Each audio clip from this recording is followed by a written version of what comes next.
जय श्री संतरामाल गुरु महाराज की जय श्री मुसवाती वेंकटरामय्यर गुरु महाराज की गुरुकटाक्षं परिपूर्णं हरिकटाक्षं संपूर्णं शिवकटाक्षं संपूर्णं பொது விண்ணப்பம் எங்கும் நிறைந்த விளங்கினாலும் இதோ எங்கள் பணிவான விண்ணப்பத்தை உன் திருவடியில் சமர்ப்பியும் சிந்திக்க மனமும் வாழ்த்த வாயும் வணங்க சென்னியும் கூப்பித்தொழ கரங்களும் அளித்து எங்களுக்கு ஒப்பற்ற மனித பிறவியை அளித்த வள்ளல் பெருமானே, உமது ஒப்பற்ற கருணைக்கு இதோ எங்களது நன்றி அறிதலான வந்தனை வழிபாட்டை அன்புடன் சமர்ப்பிக்கின்றோம். இம்மண்ணுலகில்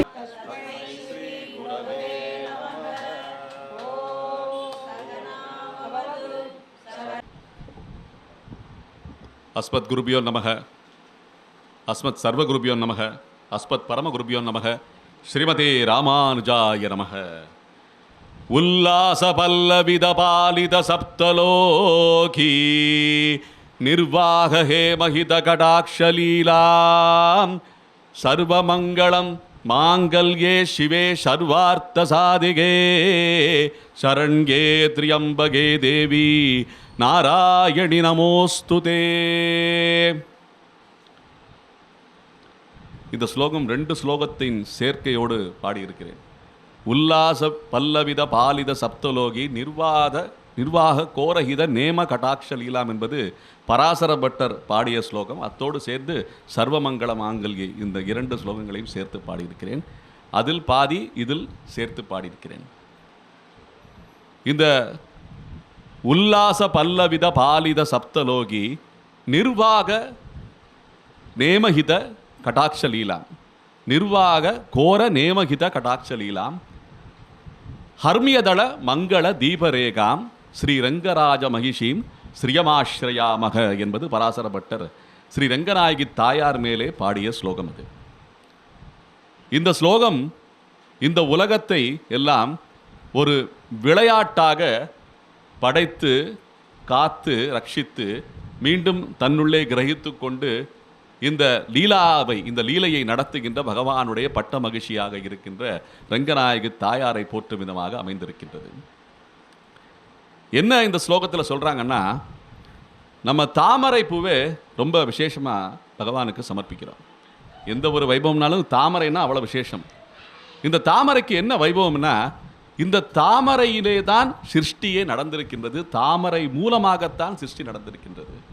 ஸ்ரீமன் நாராயணன் பார்க்கடலிலே சயனித்து கொண்டு பகவான் தன்னுடைய உந்தியிலிருந்து தாமரையைத்தான் முதலில் சிருஷ்டி செய்திருக்கிறார். ஆகையால் இந்த தாமரையை லீலா பத்மம் என்று சொல்வார்கள். லீலா பத்மம்னா மகாலட்சுமி தாயார் கையில் திருக்கரங்களிலேயே 2 தாமரைகளை வைத்திருப்பாள். தாமரை ஆசனத்திலே அமர்ந்தவள் என்று போற்றப்படுகிறாள். அப்படின்னா தாமரை ஆசனத்தில் அமர்ந்திருக்கா, 2 தாமரையை கையில் வச்சிருக்கா.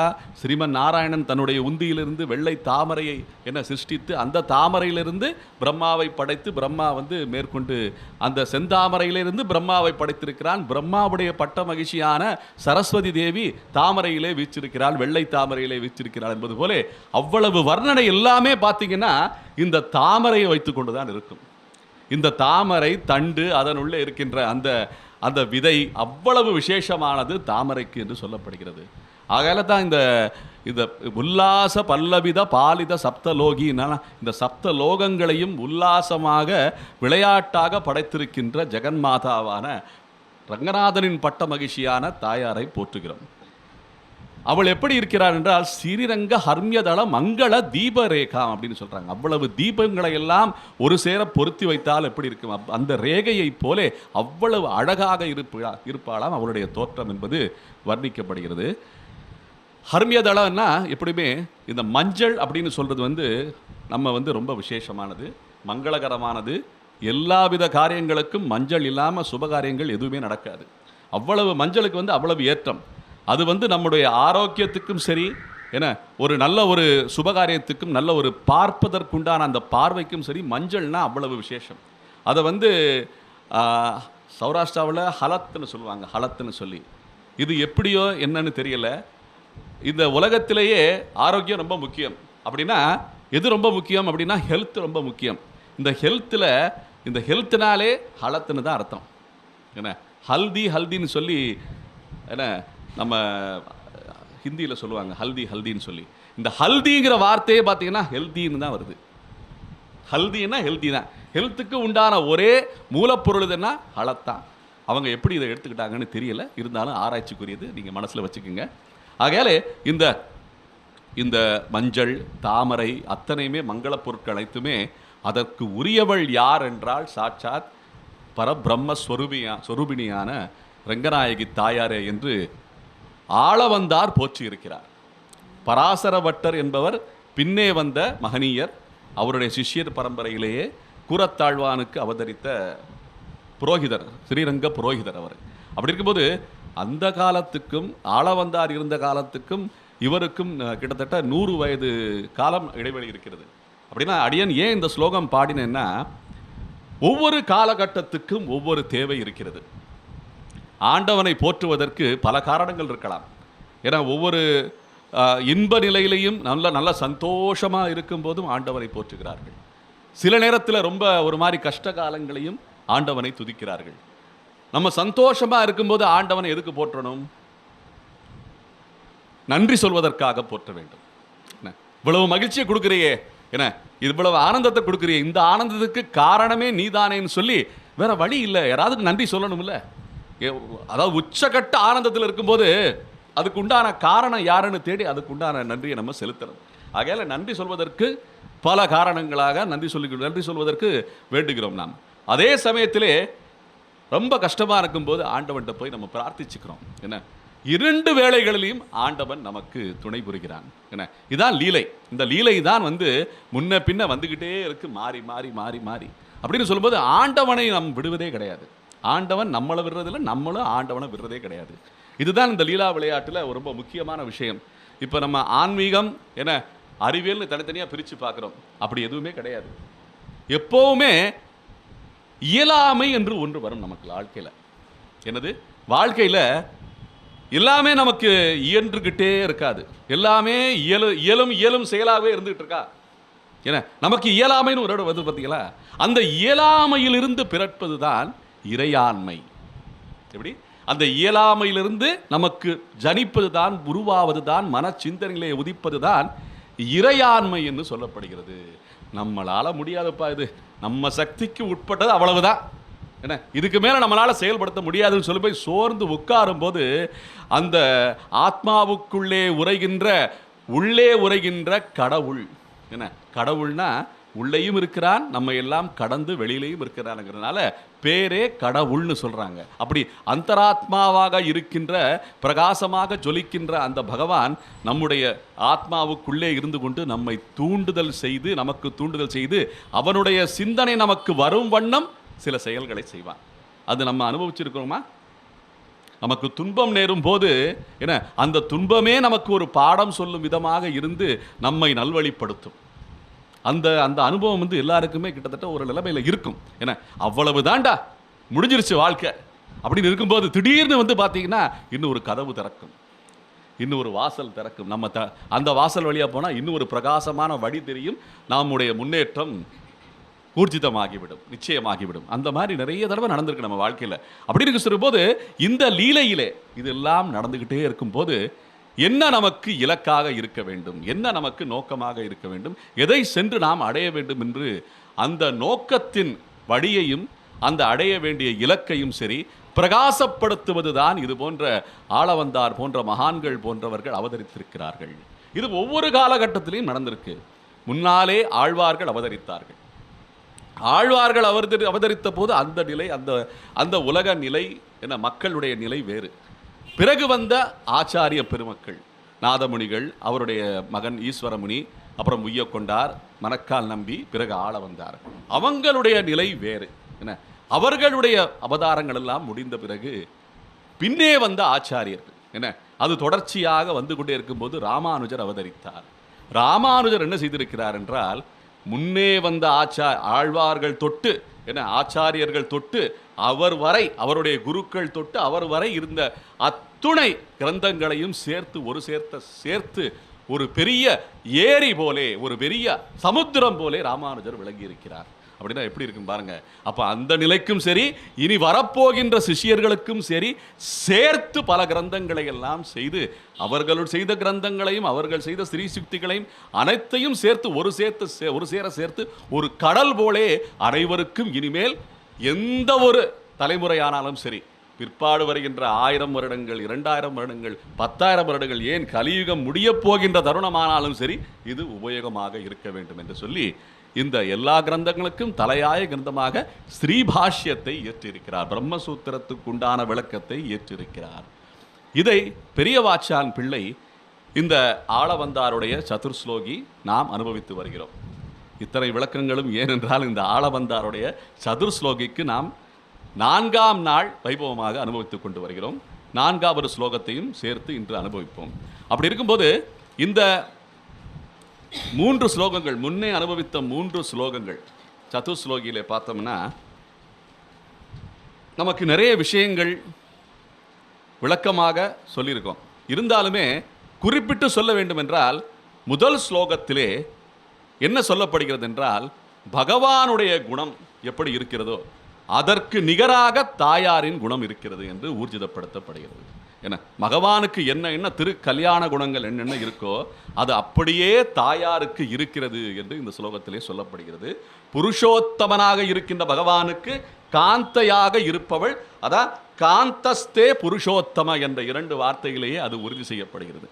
ஆகவே தாயார் எதற்கும் குறைந்தவள் கிடையாது என்று திரு ஆளவந்தார் போற்றுகிறார். அதே சமயத்திலே அடுத்த ஸ்லோகத்திலே என்ன சொல்லப்படுகிறது என்றால், தாயார் நமக்காக சிபாரிசு செய்கிறாள் என்று போற்றப்படுகிறது.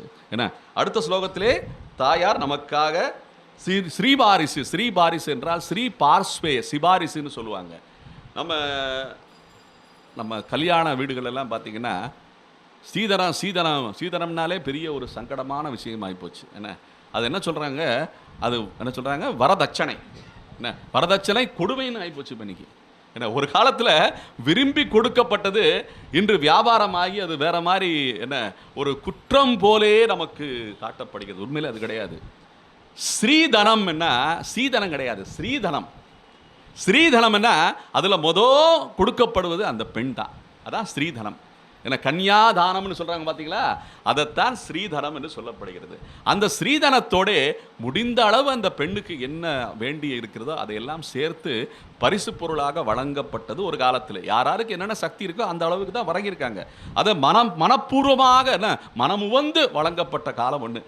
அதான் ஸ்ரீதனம்னு சொல்லப்பட்டது. அதுதான் இன்னைக்கு சிபாரிசு கிடையாது, ஸ்ரீ பார்ஸ்வே ஸ்ரீபாரிசு.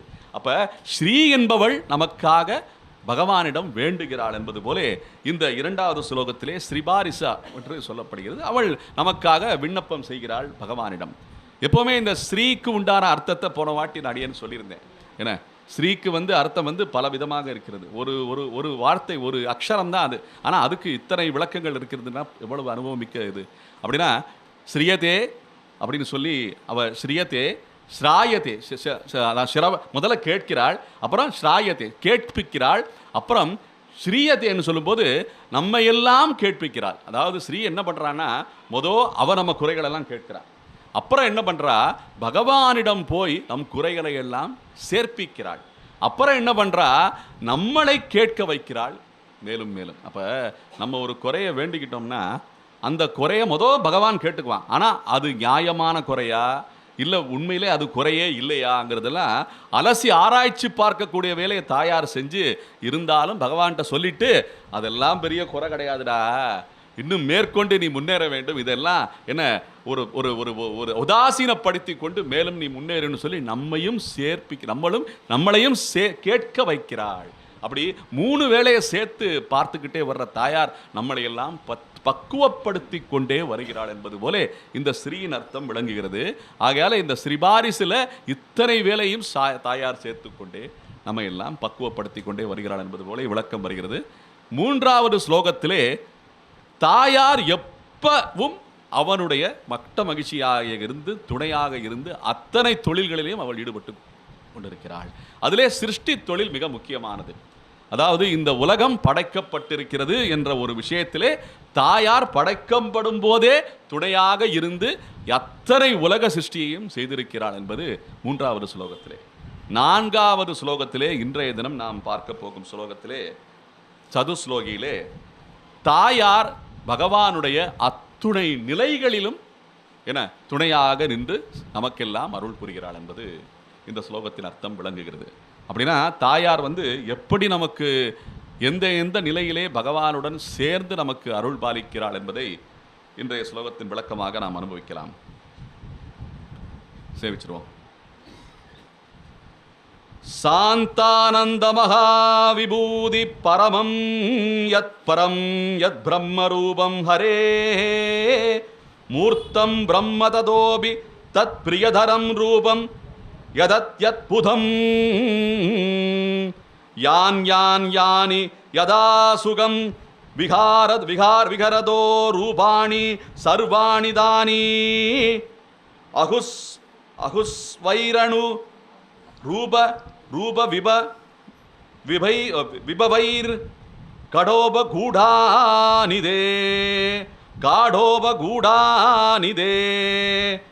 அகுஸ்வைரண ரூப விபவைர் காடோபகூடானிதே என்று இந்த 4வது ஸ்லோகம். கொஞ்சம் கடினமான வார்த்தைகள் உள்ள ஸ்லோகம் இது.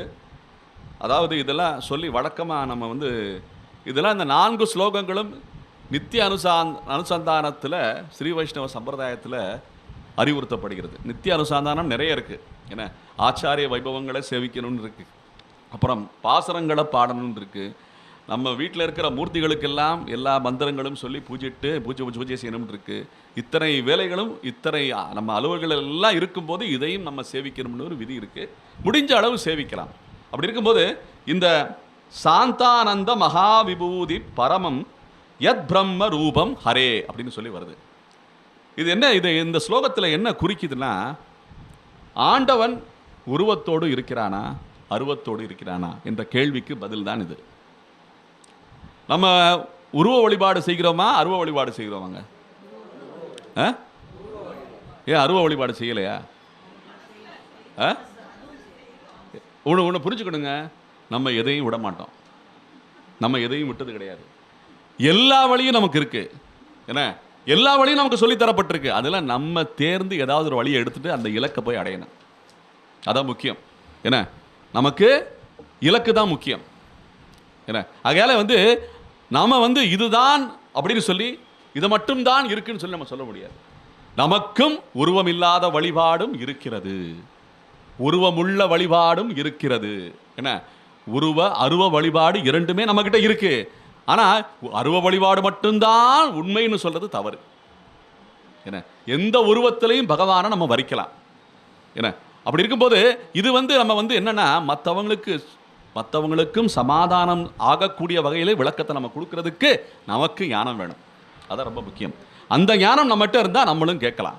உதாரணத்துக்கு சில பேர் உருவ வழிபாடு கிடையாது, ஏன்னா உருவமே கிடையாது, அப்போ தான் நான் வழிபாடு செய்வேன் அப்படின்னு சொல்லி வழிபடுறாங்க. பார்த்தீங்களா? அவங்ககிட்ட ஒரு கேள்வி கேட்கணும். எங்கே உங்ககிட்ட உருவ வழிபாடு இல்லை, நீங்களும் உருவ வழிபாடு தான் செய்கிறீங்க. எப்படின்னு சொன்னால், நீங்கள் உருவமாக இருக்கீங்கல்ல, இந்த உருவத்தை வச்சுக்கிட்டு தானே குனிகிறீங்க, நிமிர்றீங்க, தலையாட்டுறீங்க, எல்லாம் பண்ணுறீங்க. என்ன, அப்போ அது உருவத்தை வச்சுக்கிட்டு செய்யும்போது அது உருவ வழிபாடு ஆயிருதா இல்லையா? அப்படின்னு சொல்கிறது புரியுதா? இப்போ உருவ வழிபாடு கிடையாதுன்னா ஆண்டவனுக்கு மட்டும் உருவம் இல்லைன்னு கிடையாது, நம்மளும் அருவமாக இருக்க வேண்டும். அதான் உருவ வழிபாடு இல்லைன்னு அர்த்தம். நம்மளும் இல்லாமல் இருக்கணும், அப்போதான் அவனும் உருவம் இல்லாமல் இருக்கா, நம்மளும் உருவம் இல்லாமல் இருக்கணும் அர்த்தம். இப்போ நம்ம மட்டும் உருவத்தோடு இருந்துட்டு நம்ம எல்லா வேலையும் செஞ்சுக்கிட்டு அவன் உருவம் இல்லைன்னு சொல்லி வழிபட்டோம்னா அது அரைகுறை உருவ வழிபாடு இல்லைன்னு தான் அர்த்தம். முழுதான அருவ வழிபாடு கிடையாது அப்படின்னு சொல்லும்போது இதுவும் இருக்கு அதுவும் இருக்கு அப்படின்னு சொல்றது தான் இந்த ஸ்லோகத்துடைய விளக்கம். அப்படின்னா இந்த ரூபம்னு சொல்லி வருது பார்த்தீங்களா? இந்த ஸ்லோகத்தில் நம்ம இந்த ஸ்லோகத்தில் பார்த்தீங்கன்னா இந்த வரிகளில் பார்த்தீங்கன்னா சாந்தானந்த மகாவிபூதி பரமம் யத் பிரம்ம ரூபம் ஹரே அப்படின்னு வருது. இதில் என்ன பெரிய ஒரு உள்ளார்ந்த வேதாந்த விளக்கம் தெரியுமா? இது எங்கே போய் நம்மளை சேர்க்குதுன்னா, சாட்சாத் பரமபதனாக இருக்கின்ற பரவாசுதேவன் வீற்றிருக்கின்ற வைகுண்டத்துக்கு நம்மளை அழைத்து செல்லுது இந்த ஸ்லோகம், இந்த ஒரு வரி. என்ன அதான் சொல்லுது, சாந்தானந்த மகாவிபூதி அப்படின்னு சொல்லுது. மகாவிபூதினா நித்திய விபூதியான வைகுண்டத்தை குறிக்குதுங்க. இந்த வைகுண்டத்தில் வீற்றிருக்கின்ற பரந்தாமன் சேஷபீடத்திலே அமர்ந்து சேவை சாதிக்கிறான்.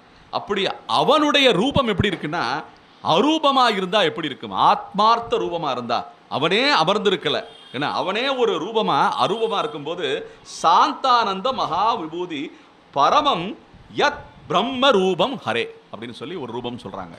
அப்படின்னா அவனும் ரூபமா இல்லை, அவன் ஒளிமிக்கவனாக ஒளி ரூபமாக ஒரு ஆத்மா, அவனுடைய ஆத்மா, அந்த பரமாத்மாவுடைய ஆத்மான்னு சொல்லி அது ஒரு ரூபம்னு சொல்லி காமிக்கிறாங்க இதுல. அதுக்கப்புறம் மூர்த்தம் பிரம்ம ததோபி தத் பிரியதரம் ரூபம் அப்படின்னு சொல்றாங்க. அப்படின்னா நமக்கெல்லாம் என்ன பிடிச்சு நம்ம வந்து வழிபடுறக்கூடிய வகையிலே உணர்ந்து, என்ன நம்ம இந்திரியங்களில் தொட்டு என்ன அந்த பூசாத்தி மாலை சாத்தி சந்தனம் பூசி வழிபடுற அளவுக்கு நமக்கு அந்யோன்யமாக இருக்கின்ற மூர்த்தம் அப்படின்னு சொல்றாங்க. மூர்த்தம்னா உருவம்னு அர்த்தம். மூர்த்தி என்ன, ரெண்டு மூர்த்தி. ஒன்று உற்சவ மூர்த்தி, அது வெளியில் வந்து நமக்கு பிரகாரங்களெல்லாம் சுற்றி வந்து என்ன பல மண்டபப்படியெல்லாம் ஆகி மறுபடியும் உள்ளே போகிற உற்சவ மூர்த்தி.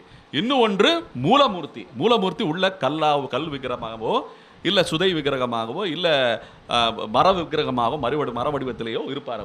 அவர் வந்து மூலமூர்த்தி, அவர் வெளியில் வரமாட்டார். என்ன அப்போ வெளி வேலையெல்லாம் உற்சவர் பார்க்குறாரு. இந்த மூர்த்தங்கள்னு சொல்கிறாங்க. அது மட்டும் கிடையாது, இதில் ரெண்டு விபவங்கள் இருக்கு. ஒன்று வந்து அர்ச்சாமூர்த்திகளை சொல்கிறாரு, இன்னும் ஒன்று நமக்காக இறங்கி வந்த அத்துணை அவதாரங்களும் ராமகிருஷ்ண அவதாரங்கள். என்ன அப்படின்னு சொல்லும்போது எல்லா அவதாரங்களும் தசாவதாரம்னு சொல்லலாம், இல்லை 12 அவதாரம்னு சொல்லலாம். லக்ஷ்மி ஹயகிரீவரும் அவதாரம் தான். ஏன்னா பல ஆச்சாரிய பெருமக்கள், பல ரிஷி முனி சிரேஷ்டர்கள், வியாச பகவானே ஒரு அவதாரம் தான். ஏன்னா 7 என்ன வியாச பகவான் அப்படின்னா அவரும் வந்து சிரஞ்சீவி தான். அவரும் எல்லா உலகங்களிலெல்லாம் சஞ்சரிக்கக்கூடிய ஒரு மகரிஷி வியாசர். அதான் ரொம்ப முக்கியம். அப்படின்னு சொல்லும்போது அத்தனை ரிஷிகளும் அவதார கோலத்தில் தான் வந்திருக்காங்க. ஸ்ரீமத் பகவத் ராமானுஜர் சரி, ஆளவந்தார் சரி, எல்லாருமே அவதாரங்கள் தான். ஏன்னா அப்படி இருக்கும்போது அத்தனை மூர்த்தங்கள்னா நம்ம காணக்கூடிய வகையிலே, நாம் நெருங்கி அந்யோன்யமாக பழகக்கூடிய வகையிலே அந்த மூர்த்தங்களாக இருக்கின்ற பகவான் இருக்கிறான் அப்படின்னு சொல்லி இந்த ஸ்லோகத்திலே போற்றப்படுகிறது. பிரம்ம ததோபி தத் பிரியதரம் ரூபம் யதத் அற்புதம்னு சொல்றாங்க, யத் அற்புதம்னு சொல்றாங்க. இப்போ இந்த மூர்த்திங்கிறது வைகுண்டத்திலையும் பகவான் வீற்றிருக்கின்ற கோலத்திலே அமர்ந்திருக்கின்ற ரூபமும் சேர்த்து சொல்லப்படுகிறது. ஏன்னா யத் பிரியதரம் அப்படின்னா அவ்வளவு பிரியமாக நம்ம வழிபடுறோம் பார்த்தீங்களா, அந்த அளவுக்கு நம்ம போலேயே ஒரு கண்ணு காது மூக்கு என்ன கை கால்களோடு இருக்கின்ற அந்த ரூபத்தை பிரியதரம்னு சொல்கிறார்கள். என்ன அப்புறம் யான் யானி யதா சுகம் விகரதோ ரூபாணி சர்வாணி தானின்னு சொல்லப்படுகிறது. இப்போ இந்த ரூபங்கள் எல்லாம் எடுக்கும் போது என்ன என்ன ரூபம், யான் யான் யானி, என்ன யான் என் யானி யதா சுகம் விகரதோ ரூபாணி சர்வாணி தானி அப்படின்னா எல்லா ரூபங்களிலையும் பட்ட மகிழ்ச்சியான இந்த மகாலட்சுமி தாயாரும் என்ன ஆகுஸ் வைர அனுரூப ரூப விபவைர் காடோட கூடானிதே அப்படின்னு சொல்லி முடிக்கிறாங்க ஆளவந்தார் இந்த சதுஸ்லோகி ஸ்லோகத்தை. என்ன சொல்றாரு, அகுஸ் வைர அனுரூப ரூப விபவைர் காடோப அப்படின்னு சொல்லி ஒரு வார்த்தை வருது. அப்படின்னா நம்ம கல்யாணத்தில், நம்ம வீட்டில் நடக்கிற கல்யாணங்களில் என்ன முக்கியமான சம்பவம் என்ன அந்த முகூர்த்த வேளையில் நடக்குது. அதில் என்ன பண்ணுறாங்க, அந்த மணமகன் அந்த மணமகளுக்கு 3 முடிச்சு போடுறான். என்ன 3 முடிச்சு போடுறான். அதானே அந்த முகூர்த்த வேலை, உச்ச வேலைன்னு சொல்லுவாங்க. அப்போ தான் எல்லாரும் சேர்ந்து பூ அக்ஷதையெல்லாம் தூவி வாழ்த்துவாங்க பார்த்தீங்களா. அப்போ என்ன பண்ணுறாங்க, அந்த மணமகளுக்கு அந்த மணமகன் 3 முடிச்சு என்ன காட், 3 காட், என்ன 3 காட் போடுறான். என்ன தீன் காட் அப்படின்னு சொல்லி சௌராஷ்டிரா சொல்லுவாங்க. காடு காடு காட் இதான் பேச்சு சம்ஸ்கிருதம் எதுன்னா சௌராஷ்டிரா தான். என்ன தீன் காட் காடோப கூடானிதே அப்படின்னு சொல்லி அந்த முடிச்சு போட்டுக்கிட்டு தாயார் பெருமாளுடைய இருக்கிறார். இந்த எல்லா வைபவங்களையும், எல்லா உற்சவங்களையும், எல்லா அவதாரங்களையும், எல்லா மூர்த்திகளோடையும், இந்த உலகத்திலே இருக்கின்ற கோவில்களிலே இருக்கின்ற அத்தனை மூர்த்திகளோடையும் தாயார் இல்லாமல் இருக்கிறதே கிடையாது. தாயாரோடத்தான் பெருமாள் சேவை சாதிக்கிறான் என்பது போல இந்த ஸ்லோகத்திலே தாயாருடைய பெருமையை உச்சமாக அனுபவிக்கிறார் திரு ஆளவந்தார். அப்படின்னு சொல்லும்போது இது கிட்டத்தட்ட பதார்த்த விளக்கமாகத்தான் அடியேன் இப்போது சொல்லியிருக்கிறேன். இதில் என்ன நிறைய பெரிய ஆச்சாரிய மக்கள் பெருமக்கள் நம்ம பெரிய வாச்சான் பிள்ளை போன்றவர்கள் எல்லாம் நிறைய விளக்கங்களை கொடுத்துருக்காங்க. இதில் அனுபவிக்கப்பட வேண்டியது நிறைய இருக்குது. என்ன காரணம்னா இது அவதாரத்துக்குள்ளே போயிடுது. அவதாரத்துக்குள்ளே போனாலே நமக்கு எத்தனை வருஷம்னாலும் இதை அனுபவிச்சுக்கிட்டே இருக்கலாம். ஒரு கிருஷ்ண அவதாரமோ இல்லை ஒரு வராக அவதாரமோ இல்லை ஒரு கூர்ம அவதாரமோ அப்படின்னு போனோம்னா இதுக்கு உண்டான பாடமே வேற. அவ்வளவு பாடங்கள் இருக்குது, அவ்வளவு தர்மங்கள் போதிக்கப்படுது. அவ்வளவு தர்மங்கள் போதிக்கப்படுது. ரொம்ப முக்கியம். அடியன் எப்போவுமே சொல்லுவேன், இந்த அவதார திசை அப்படின்னு பார்க்கும்போது நமக்கு என்ன ஒரு பாடம் ஏற்படுதுன்னா, ஒவ்வொரு அவதாரமுமே பார்த்தீங்கன்னா இந்த உலகத்தில் நடக்கிற விஷயங்களைத்தான் பிரதிபலிக்குது. அது ஒன்றும் வேற லோகம்லாம் கிடையாது. இப்போ வராக அவதாரம் எடுத்தாலும் சரி, இல்லை ஒரு வாமன அவதாரம் எடுத்தாலும் சரி, இது எல்லாமே லோகத்தில் நடக்கிற விஷயங்களை வச்சு தான் ரொம்ப பெருசாக நமக்கு காட்டப்படுகிறது. சின்ன சின்ன விஷயங்கள் நிறைய நடக்குது பார்த்தீங்களா, அதெல்லாம் பெருசாக எது சரி எது தவறு என்று சொல்லி நல்லா சுட்டி காட்டப்பட்டிருக்கு. இப்போ நில அபகரிப்புன்னு சொல்லி இன்னைக்கு நடந்துக்கிட்டு இருக்குல்ல. நம்ம ஒரு நிலத்தை ஆசைப்பட்டு வாங்கியிருப்போம். அது மதுரையிலேருந்து தொலைவில் இருக்கும், ஒரு 30 கிலோமீட்டர் தொலைவில் இருக்கும். அப்படி இருக்கும்போது அங்கே போய் கண்டும் காணாமல் இருந்தோம்னா எவனோ ஒருத்தன் கடையை போட்டுருவான். அப்பப்போ போய் பார்த்துக்கிட்டே இருக்கணும். நம்ம நிலமா நம்ம பட்டா வச்சுருந்தா கூட எவனாவது ஒருத்தன் ஒரு வண்டி வாகனத்தை வச்சு அதில் போய் இருக்கையை போட்டுருவான். அப்படிலாம் நடக்கிறது. அப்படி இருக்கும்போது அந்த அபகரிப்பு இன்றும் நடக்கிறது. அப்படி இருக்கும்போது இதெல்லாம் சாதாரண விஷயம். அதே மாதிரி பெண்களுடைய மானபங்க செயல்கள் இன்னைக்கு நம்ம பார்த்துக்கிட்டு தான் இருக்கோம். ஏன் மகாபாரதத்தில் அவ்வளவு பெருசாக நடந்திருக்கு. சட்ட சபையிலேயே நடக்கும்போது அந்த துரியோதன சபையிலேயே அவ்வளவு மானபங்கப்படுத்தியிருக்கிறாள். ராணியை மானபங்கப்படுத்தி விட்டாள். அப்படி இருக்கும்போது அந்த செயல்லாம் பார்த்தீங்கன்னா அவ்வளவு அகோரமான செயலாக இருக்கும். பூமாதேவியே அந்த ஹிரண்யாக்ஷன் போய் கடலை போய் மூழ்கடிச்சிட்டானா. வேதத்தை எல்லாம் அபகரித்து சென்று விட்டார்களாம் பிரம்மாவிடம் இருந்து. எப்படி இருக்கும் பாருங்க. மது கைடபர்னு சொல்லி 2 பேர். அதுக்காண்டி எழுக்கப்பட்ட அவதாரம் தான் லக்ஷ்மி ஹயகிரீவர். அப்படி இருக்கும்போது இதெல்லாம் ஏற்கனவே இருந்திருக்கு தான். அப்போ ஒரு இடத்துல இருந்து ஒரு கல்வி திருடப்படுவது, ஒரு இடமே அபகரிக்கப்படுவது, ஆக்கிரமிப்பு செய்யப்படுகிறது, ஒரு பெண்ணை அபகரித்து செல்வது, இதெல்லாம் எத்தனை விஷயங்கள் புராணத்தில் சொல்லப்படுது. இதெல்லாம் செய்யக்கூடாது என்று சொல்லப்பட்டிருக்கிறது. அடியேன் இன்று வரைக்கும் திரைப்படங்கள் எல்லாம் பார்க்கும்போது அதில் என்ன புராண விஷயம் இருக்குன்னு கவனித்து பார்க்கணும். எந்த ஒரு இயக்குனரும் சரிங்க, எந்த ஒரு இயக்குனரும் சரி, அந்த படத்தை இயக்குனர்னா டைரக்டர், அவர் தானே இயக்குனர்னு சொல்கிறாங்க. அந்த இயக்குறாங்க பார்த்தீங்களா, எவனுக்கு சொந்த மூளைலாம் கிடையாது. தவறாக நினைக்காதீங்க. சொந்த மூளை கிடையாதுன்னா புதுசாக ஏதாவது கதை செய்ய போனால் அந்த கதை பழசாக ஒரு இடத்துல இருக்கும். புதுசாக ஏதாவது கதை செய்ய போனால் அந்த கதை ஏற்கனவே முட்டிக்கிட்டு ஒரு இடத்துல நிற்கிது. அந்த கதையைத்தான் இவனும் செஞ்சுக்கிட்டு இருக்கான். இந்த 7 ஸ்வரங்கள் இருக்குல்ல, இதை யாருங்க கண்டுபிடிச்சது? சா ரி கா மா பா தா நீ சா அப்படின்னு சொல்லி அச்சரத்தை வச்சு நம்ம சொல்கிறோம். இதை ஒரு ஒலின்னு வச்சுக்குவோமே. இதை ஆ ஆ ஆ ஆ ஆ ஆ ஆ ஆ அப்படின்னு கூட சொல்லலாம், ஆவை வச்சு கூட சொல்லலாம். ஆனால் சா பா சாரே சாரி காமான்னு வச்சுருக்காங்க இருக்கட்டும். ஆனால் இந்த சப்த ரூபத்தில் இதை யாருங்க கண்டுபிடிச்சது? இந்த வரிசை, இந்த ஸ்தானத்தை யார் கண்டுபிடிச்சது? இந்த ஸ்தானம் ஏற்கனவே இருக்கிறது. எப்படி நிலம், காற்று, நீர், ஆகாயம், இப்படி போகிற நெருப்புன்னு இருக்குதோ அதுபோல் இந்த சப்தமும் இருக்கிறது. எட்டைக்கு இருந்து இருக்கு. இந்த சிருஷ்டி ஆனதுலேருந்து சப்தம் இருக்கிறது அப்படின்னு சொல்லுவோம். இது புதுசாக கண்டுபிடிக்க முடியாதே, ஏற்கனவே இருக்கிறதுல வச்சு தான் நம்ம விளையாண்டுக்கிட்டு இருக்கோம். அதில் என்ன பண்ணுறாங்க, அவன் ஏற்கனவே இந்த இசை போட்டிருக்கான், நீ அதை பார்த்து போட்டிருக்கேன்னு சண்டை போடுறானுங்க. ஏற்கனவே இருக்கிறத வச்சு தான் ஒவ்வொருத்தரும் பண்ணிக்கிட்டு இருக்கான். அப்படி இருக்கும்போது இன்னைக்கு பார்க்குற திரைப்படங்கள், இப்போ சமீபமாக வந்த திரைப்படத்தை ஒன்று பார்த்தேங்க. நீங்கள்லாம் பார்த்துருக்க மாட்டீங்க அநேகமாக. நீங்களாம் திரைப்படம் பார்க்குற பழக்கம் இருக்கா?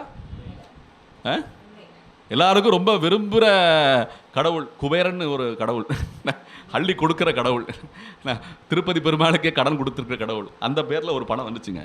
சும்மா போய் பார்த்தேன். என்னங்க யாராவது பார்த்துருக்கீங்களா? பார்த்தீங்களா? நீங்கள் பார்த்துருக்கீங்களா? பரவாயில்ல. அந்த படம் என்ன படம் பிடிச்சிருக்கான்னு பார்த்தோம்னா, கூர்ந்து கவனிச்சா அது வராக அவதாரமாக இருக்குது. ஏன்னா பிச்சை கேட்குற ஒரு பையன் எங்கேருந்து கேட்குறான்னா, திருப்பதி மலை இருக்குல்ல, அடிவாரத்துலேருந்து கேட்குறான். திருப்பதி மலை யாருடையதுன்னா வராகனுடையது. ஆதி வராக கஷேத்திரம் அது என்ன, அதான் திருப்பதியுடைய மலை. அங்கேருந்து பிச்சை கேட்குறான்.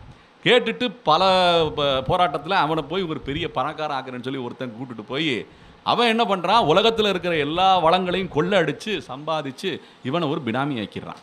எப்படி இவனை ஒரு பினாமி ஆக்கிடுறான். கடைசியாக இவனவே கொல்ல பார்க்குறான்.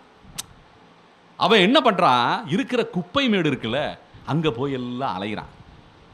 என்ன எல்லாத்தையும் கொண்டுட்டு குப்பை மேட்டில் போய் போட்டுருவான். அப்படின்னு சொல்லும்போது அப்போ அந்த குப்பை மேட்டில் என்ன அலையும், வராகம் அலையும். கொள்ளை அடிக்கிறது யாரு, ஹிரண்யாக்ஷன். என்ன ஹிரண்யாக்ஷன் கொள்ளை அடித்தான், இந்த உலகத்தில் இருக்கிற வளத்தை எல்லாம் கொள்ளை அடித்தான், தவம் பண்ணி. அவன் தான் பெரிய பணக்காரன், உலகத்தில் எல்லாரும் அவனை தான் போட்டணும்னு சொல்லி ஹிரண்யாக்ஷன் கொள்ளை அடித்தான். அந்த கொள்ளைக்காரன் தான் அதில் வில்லனா அடிச்சிருக்கான். அந்த கொள்ளைக்காரனை கொல்லுவது யாரு, குப்பை மேட்டில் அலைகிற பிச்சைக்காரனா இருந்தவன். என்ன அவன் போய் ஒரு பினாமி ஆகி கடைசியில் பார்த்தீங்கன்னா அவனே அவனை குப்பை மேட்டிலே வச்சு கொண்டுருவான். வராகன். அப்போ எப்படியெல்லாம் புராண கதை எப்படி திரிக்கப்படுகிறது, எப்படி நமக்கு காட்டப்படுகிறது, இதுதான் அறிவுள்ள பார்வை என்றது அர்த்தம். இதுதான் தீக்ஷண்யம் சொல்லுவாங்க. இந்த தீக்ஷண்யம் நமக்கு இருக்க வேண்டும். எந்த ஒரு அரசியலாக இருந்தாலும் சரி, என்ன ஒரு விளையாட்டாக இருந்தாலும் சரி, எல்லாத்துலேயுமே புராணம் பொதிந்து கிடக்கிறது. புராணத்தில் சொல்லப்படாதது எதுவுமே கிடையாது. அதான் இந்த அவதாரத்தில் எல்லா அவதாரங்களையும் மகாலட்சுமி எப்படி கூட இருக்கிறாளோ அதுபோல ஞானமும் கூட இருக்கிறது. அந்த ஞானம்தான் எதுலையும் பார்த்தீங்கன்னா அந்த ஞானம் இருக்கும். அந்த பட்ட மகிழ்ச்சியான அந்த மகாலட்சுமி தாயார் அந்த ஞானத்தையும் நமக்கு ஊட்டுகிறாள் என்பது போல இந்த உலகம் அமைந்திருக்கிறது. இன்னொரு திரைப்படமும் சொல்கிறேன் சுவாரஸ்யத்துக்கு. என்ன சில வருடங்களுக்கு முன்னாடி வந்த படம் அது. அந்த படத்துக்கு பேர் நார்னியான்னு சொல்லுவாங்க. பார்த்துருக்கீங்களா? சின்ன பசங்கள்லாம் நிறைய பார்ப்பாங்க நார்னியான்னு சொல்லி. நீங்கள் பார்த்துருக்கீங்களா? நீங்கள் படம் பார்க்குற பழக்கம் இல்லை, யாரும் பார்த்தது இல்லையா? நார்னியான்னு சொல்லி ஒரு படம், நம்ம ஊர் படம் கிடையாதுங்க, பூரா ஆங்கிலேயர்கள் பிடிச்ச படம் அது. நார்னியான் ரொம்ப ரொம்ப சின்ன குழந்தை ஒன்று வரும். அந்த குழந்தை காட்டுக்குள்ளேயே திரியும். என்ன யாருக்கோ பிறந்த குழந்தை யாரோ தத்து எடுத்து வளர்த்துக்கிட்டு இருப்பாங்க. வளர்க்குற தாய் பார்த்தீங்கன்னா பூரா மாய செயல் செஞ்சு அந்த பையனை மயக்கி இந்த உலகத்தையே ஆளணும்னு சொல்லி பார்த்து அப்படியே ஒரு பெரிய பண்ணிக்கிட்டு இருப்பாங்க. கடைசியில் அந்த சின்ன குழந்தைக்கு சிங்கம் சிநேகிதமாகும். என்ன சிங்கம் சிநேகிதமாகி அந்த சிங்கத்தோட நட்பு அந்த சிங்கத்தோடையே அலைஞ்சிக்கிட்டு இருக்கு அந்த குழந்தை. கடைசியில் அந்த வில்லன் இருக்கான்ல, அந்த வில்லன் வில்லி எல்லாரும் அந்த குழந்தையை கொல்றதுக்கு வருவாங்க. அது சில பலியெல்லாம் பண்ணால் சக்தி கிடைக்கும் போல் அந்த குழந்தையை கொல்ல வரும்போது சிங்கம் பாஞ்சு அந்த வில்லனை கொன்னுரும். இது என்ன அவதாரங்க? யாருக்கு இந்த அவதாரம் சொல்லப்படுகிறது, என்னன்னு சொல்லப்படுது, யார் கடவுள்னு சொல்லப்படுது, யார் இதில் கடவுள்னு சொல்லப்படுது? நரசிம்ம அவதாரத்தில் யார் கடவுள்னு சொல்லப்படுது? என்னங்க? விஷ்ணு பகவான். அதை என்ன அந்த பிரகலாதன் என்ன உச்சரிக்கிறான், என்ன நாமத்தை உச்சரிக்கிறான்? நாராயண நாமத்தை உச்சரிக்கிறான், அதானே? அப்போ இந்த திரைப்படத்தோட பேர் என்ன? நார்னியா. நாராயணா அப்படியே திரிச்சு நார்னியா. இதெல்லாம் எங்கே போய் சொல்கிறது? இந்த கண்ணோட்டத்தில் நம்ம பார்க்க பழகணும்னா அந்த அவதார திசை நமக்கு நல்ல மனசில் பட்டிருக்கணும். உண்மையா இல்லையா? இந்த திரைப்படத்தை இன்னொரு போய் பாருங்க, உங்களுக்கு புரியும். ஒவ்வொரு காட்சி நகர்றது எப்படி நகருது, எப்படி இந்த புராணத்தில் சொல்லப்பட்டிருக்கோ அதே போல் இது ஐரோப்பா நடிகர் நடிச்சிருக்காங்க, ஐரோப்பா இயக்குனர் இயக்கியிருக்காரு, நம்ம ஊருக்காரன் கிடையாது. இவனுக்கு எப்படி இந்த கதை அவ்வளவு சிங்கம் அவ்வளவு நட்பாகி ஒரு மனுஷன் போலயே நடக்குது, பேசுது. என்ன நம்ம எல்லாமே சிங்கம், ஒரு காட்டு சிங்கம் எல்லாமே செய்யுது. கடைசியில் அவன் அந்த திசையில் அவனை கொல்ல வரும்போது பாஞ்சு வருது பாருங்களா சிங்கம். அப்போ அந்த தூண்களை பிளந்து வர்ற நரசிம்மர் போலே எப்படிங்க காட்சி நமக்கு தெரிகிறாரு பிரகலாதனுக்காக. நீங்கள் இன்னும் புராணத்திலே இருக்கீங்க, இந்த உலகத்துக்கு வரணும். இன்னைக்கும் அந்த புராண திசையிலே நாம் இந்த உலகத்தை பார்க்க தெரிந்து கொள்ள வேண்டும். அதான் அடியனுடைய விண்ணப்பம். அதான் சொல்றேன், ஆழ்வார்கள் காலம், ரிஷிகள் காலம் ஒரு காலம், ஆழ்வார்கள் காலம் ஒரு காலம், பழைய ஆச்சாரியர்கள் காலம் ஒரு காலம், நடு ஆச்சாரியர்கள் காலம், அப்புறம் பின்னே வந்த ஆச்சாரிய பெருமக்கள். இன்னைக்கு நாம அவங்க சொல்லி கொடுத்ததெல்லாம் கையில் வச்சுக்கிட்டு இதைத்தான் கைடன்ஸாக வச்சுக்கணும். இதுதான் நமக்கு வழிகாட்டி. இந்த வழிகாட்டி இருந்தால் உலகத்தை புரிஞ்சுக்கலாம். யார் நம்மளை ஏமாத்துறாங்க, யார் உண்மையை சொல்கிறாங்க, எந்தெந்த வழியில் நம்ம போகணும் போகக்கூடாது என்ற அந்த பகுத்தறிவு நமக்கு கிட்டும் என்பது போலே உதாரணத்துக்கு சொன்னேன், வேற ஒன்றும் கிடையாது. இந்த திரைப்படம்ங்கிறது ஆவல் கிடையாது, அந்த திரைப்படத்தில் இந்த புராணம் பொதிந்திருப்பது ஆவல். அந்த ஆவலில் சொல்லிக்கிட்டு இருக்கேன். எப்போவுமே நம்ம உலகத்தை நல்ல கண்ணை விழித்து பார்க்கணும். என்ன தர்மபுத்திரனுக்கு என்ன பல அதாவது அர்ஜுனனுக்கு பல சந்தேகங்கள், அந்த சந்தேகங்களை தீர்க்க பிறந்தது தான் பகவத்கீதை. என்ன இப்போ அவனுக்கு சந்தேகமே வரல, தெளிவாயிட்டான். என்ன நேராக போய் அந்த தேரை நடுவில் நிறுத்து அப்படின்னு சொல்லி என்ன அர்ஜுனன் சொன்ன உடனே நடுவில் நிறுத்திட்டு, பார்த்த சாரதியான பெருமாள் நான் கண்ணன் வந்து நடுவில் நிறுத்திட்டு போர் செய்யணும்னு சொன்ன உடனே போர் செஞ்சிருந்தா இந்த பகவத்கீதையே பிறந்திருக்காதே. அப்ப அந்த காலகட்டத்துக்கு மட்டும் கிடையாது, இந்த உலகம் அனைத்துக்கும் எந்த காலத்துக்கும் தேவையாக இருப்பது பகவத்கீதையாக இன்னைக்கு இருக்கா இல்லையா? ஒரு ஒரு ஒரு என்ன ஒரு கைடன்ஸாக இருக்கா பார்த்தீங்களா? அது ஒரு பெரிய ஒரு சாதகங்க, அது பெரிய சாதகம். ஏன்னா ஒவ்வொரு காலகட்டத்திலையும் இப்போ இந்த தேரை நிறுத்துன்னு சொல்லி அர்ஜுனன் சொன்ன உடனே கண்ணன் எங்கே போய் நிறுத்திருக்கான் அந்த தேரை தெரியுமா? எங்கே போய் நிறுத்திருக்கான்? துரியோதனன் பக்கத்தில் நிறுத்தலை, பீஷ்ம துரோணாச்சாரியார்கள் இருக்கின்ற அவனுடைய குருமார்கள் இருக்கின்ற இடத்துல போய் இந்த தேரை நிறுத்திருக்கான். பொதுவாக தேரை நிறுத்துன்னு சொன்னால் நேராக துரியோதனன் பார்வைப்படும் பாரு ஒரு தேரை நிறுத்தியிருந்தான்னா அந்த அந்த சங்கோஜப்பட்டு கொண்டிருந்த அந்த அர்ஜுனன் வீர ஆவேசத்தோடு இவனுடைய மனைவி மானபங்கம் செய்தவன், நம்மளை கொல்ல பார்த்தவன், அத்துணை பாதக செயல்களையும் செய்தவன் அப்படி சொல்லி வில்ல காண்டிபத்தை எடுத்து சடார்னு அம்ப எழுதியிருப்பான். என்ன ஆனால் அப்படி செய்யலை கண்ணன்.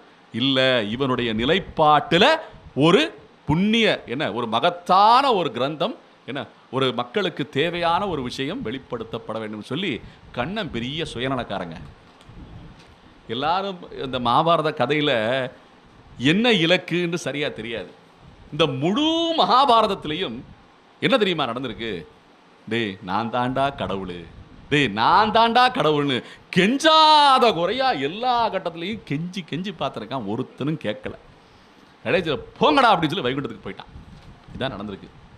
அவனே வந்து இறங்கி வந்து நான் இன்னைக்கு கடவுள் பக்கத்தில் இருக்கானா இல்லையான்னு சந்தேகப்பட்டுக்கிட்டே இருக்கோம். எவனாவது சாமியார் இருந்தால் கூட இவன் ஏதாவது நம்ம கிட்ட பயிர் காசை பிடிக்கிறவானு பயப்படுறான். ஏன்னா அதான் நம்மளுடைய நிலைப்பாடு. ஏன்னா ஏமாத்துறவன் ஜாஸ்தி இருக்காங்கனால அந்த ஒரு நிலைப்பாடு. அப்படிங்கும்போது கடவுளே வந்தால் கூட அவனை நம்ப மாட்டான். நம்ம இவன் ஏதோ பண்ணுறானே, என்ன இருக்கிற டெபாசிட்டையும் அபகரிச்சுட்டு போயிடானோ அப்படின்னு சொல்லி நம்ம எல்லாம் இன்னைக்கு நம்புறது இல்லைன்னு கிடையாது, அன்னைக்கே நம்பலை. அன்னைக்கே பகவத்கீதையிலே பார்த்தீங்கன்னா அவளாக கெஞ்சிருப்பான், அவளை சந்தேகங்களை நிவர்த்தி பண்ணி கடைசியில் பார்த்தீங்கன்னா எனக்கு இன்னும் மேலே சந்தேகம் இருக்குன்னு சொல்லி கேட்டுகிட்டே இருப்பான் அர்ஜுனன். அப்படி தான் நிலைப்பாடு. அப்படி இருக்கும்போது இந்த மகா ஆச்சாரியர்கள், ஆளவந்தார் போன்ற ஆச்சாரியர்கள் அர்ஜுனனை விட என்ன மிக பெருத்த நம்பிக்கையும் மிக பெருத்த ஞான பலங்களையும் உடையவர்களாக விளங்கியிருக்கிறார்கள் ஆச்சாரிய பெருமக்கள். இவங்க என்ன பார்த்துருக்காங்க? கண்ணனையா பார்த்துருக்காங்க, ராமனையா பார்த்துருக்காங்க நேரில்? இல்லை வராக அவதாரம் பார்த்துருக்காங்களா, மச்சி அவதாரம் பார்த்துருக்காங்க? ஒரு அவதாரமே நேரில் பார்க்கல. ஆனால் இவங்களும் நம்ம நிலையில தான் இருந்து ஒரு சாதாரண மனிதர்களாக இருந்து என்ன அங்கே கிடையாய் கிடக்கின்ற மூர்த்தியாய் கிடக்கின்ற ஸ்ரீரங்கநாதரையும் அங்கே அமர்ந்த கோலத்திலே அருள் பாலிக்கின்ற ரங்கநாயகி தாயாரையும் சாட்சாத்கரித்திருக்கிறார்கள்.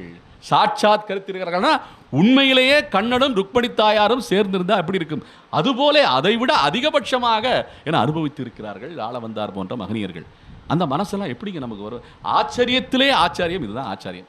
இந்த ஆச்சாரியர்கள் பார்த்து அவர்கள் அனுபவத்தை நாம் அனுபவித்ததே பெரிய ஆச்சரியமாக இருக்கிறது என்பது போல இந்த கிரந்தம் இருக்கிறது. இந்த 4 ஸ்லோகங்களுடைய இந்த விளக்கம் இதில் இந்த அவதார திசையிலே பார்த்தீங்கன்னா நிறைய கட்டங்களிலே நம்ம வந்து ஆண்டவனோடே பகவானோடே எப்படி பிராட்டி சேர்ந்திருக்கிறாள், சேர்ந்து இருக்காத நேரம் என்பது ஒன்று கூட கிடையாது. ஏன் வாமன அவதாரத்தில் அவன் பிரம்மச்சரி தான். என்ன வாமன அவதாரத்தில் பார்த்தீங்கன்னா நம்ம மகாபலி சக்கரவர்த்தி தானம் கொடுத்துக்கிட்டே வர்றான். அவன் தானவான், பெரிய தானவான், கொடையிலேயே பெரிய கொடை. என்ன கொடை? வாமனன் எடுத்து வந்த கொடை. அதனால தான் அதன் பேர் கொடை, கொடுக்கிறதுனால கொடை. அப்போ இந்த கொடைன்னு சொன்னாலே என்ன, எதுக்கு அந்த கொடைங்கிற பேர் வந்திருக்கு? தமிழில் கொடுக்கறதுக்கு தான் பேர் குடைன்னு சொல்லலாம். என்ன கொடைன்னு எங்க பேர் வந்திருக்கு? அப்போ அந்த கொடையை வச்சுக்கிட்டு அழகாக நடந்து வந்திருக்கான் வாமனன். அந்த நேரத்தில் பார்த்து தானம் யார் மகாபலி கொடுத்ததுனால அதுதான் கொடை என்று பெயராகிவிட்டது. அப்படி போற அப்போ இந்த வாமனன் சின்ன பையன், இவனுக்கு கல்யாணம் ஆகலை, பிரம்மச்சாரி. அவன் யார் தெரியுமா? அவனுக்கு பேர் உபேந்திரன். உபேந்திரன்னா இந்திரனாக இருக்கின்ற தேவேந்திரன் இருக்கான் பார்த்தீங்க, அவனுடைய தம்பி. கஸ்யப பிரஜாபதியுடைய புதல்வனாக வாமனன் அவதரித்திருக்கிறான். என்ன அப்படி அவதாரம் பண்ணி வரும்போது அந்த சின்ன பையனுக்கு பக்கத்தில் எங்கெங்க மகாலட்சுமி இருக்கா? என்ன ஒரு மனுஷனாக அவதரிக்கும் போது மகாலட்சுமி கூடயே இருக்கான்னு சொல்லும்போது இந்த தானம் கேட்கும்போது மகாபலி சக்கரவர்த்தி அவன் தானம் கொடுத்துருக்கான். என்ன தானம் கொடுக்குறதுனா எப்படி கொடுப்பாங்கன்னா, அந்த கமண்டல தீர்த்தத்தை கையில் சேர்க்கணும், சேர்த்து சங்கல்பம் பண்ணி இதை நான் உனக்கு வழங்குகிறேன்னு சொல்லி அந்த 3 அடி மண் கேட்கும்போது நான் தருகிறேன்னு சொல்லி கொடுத்துருக்கேன்.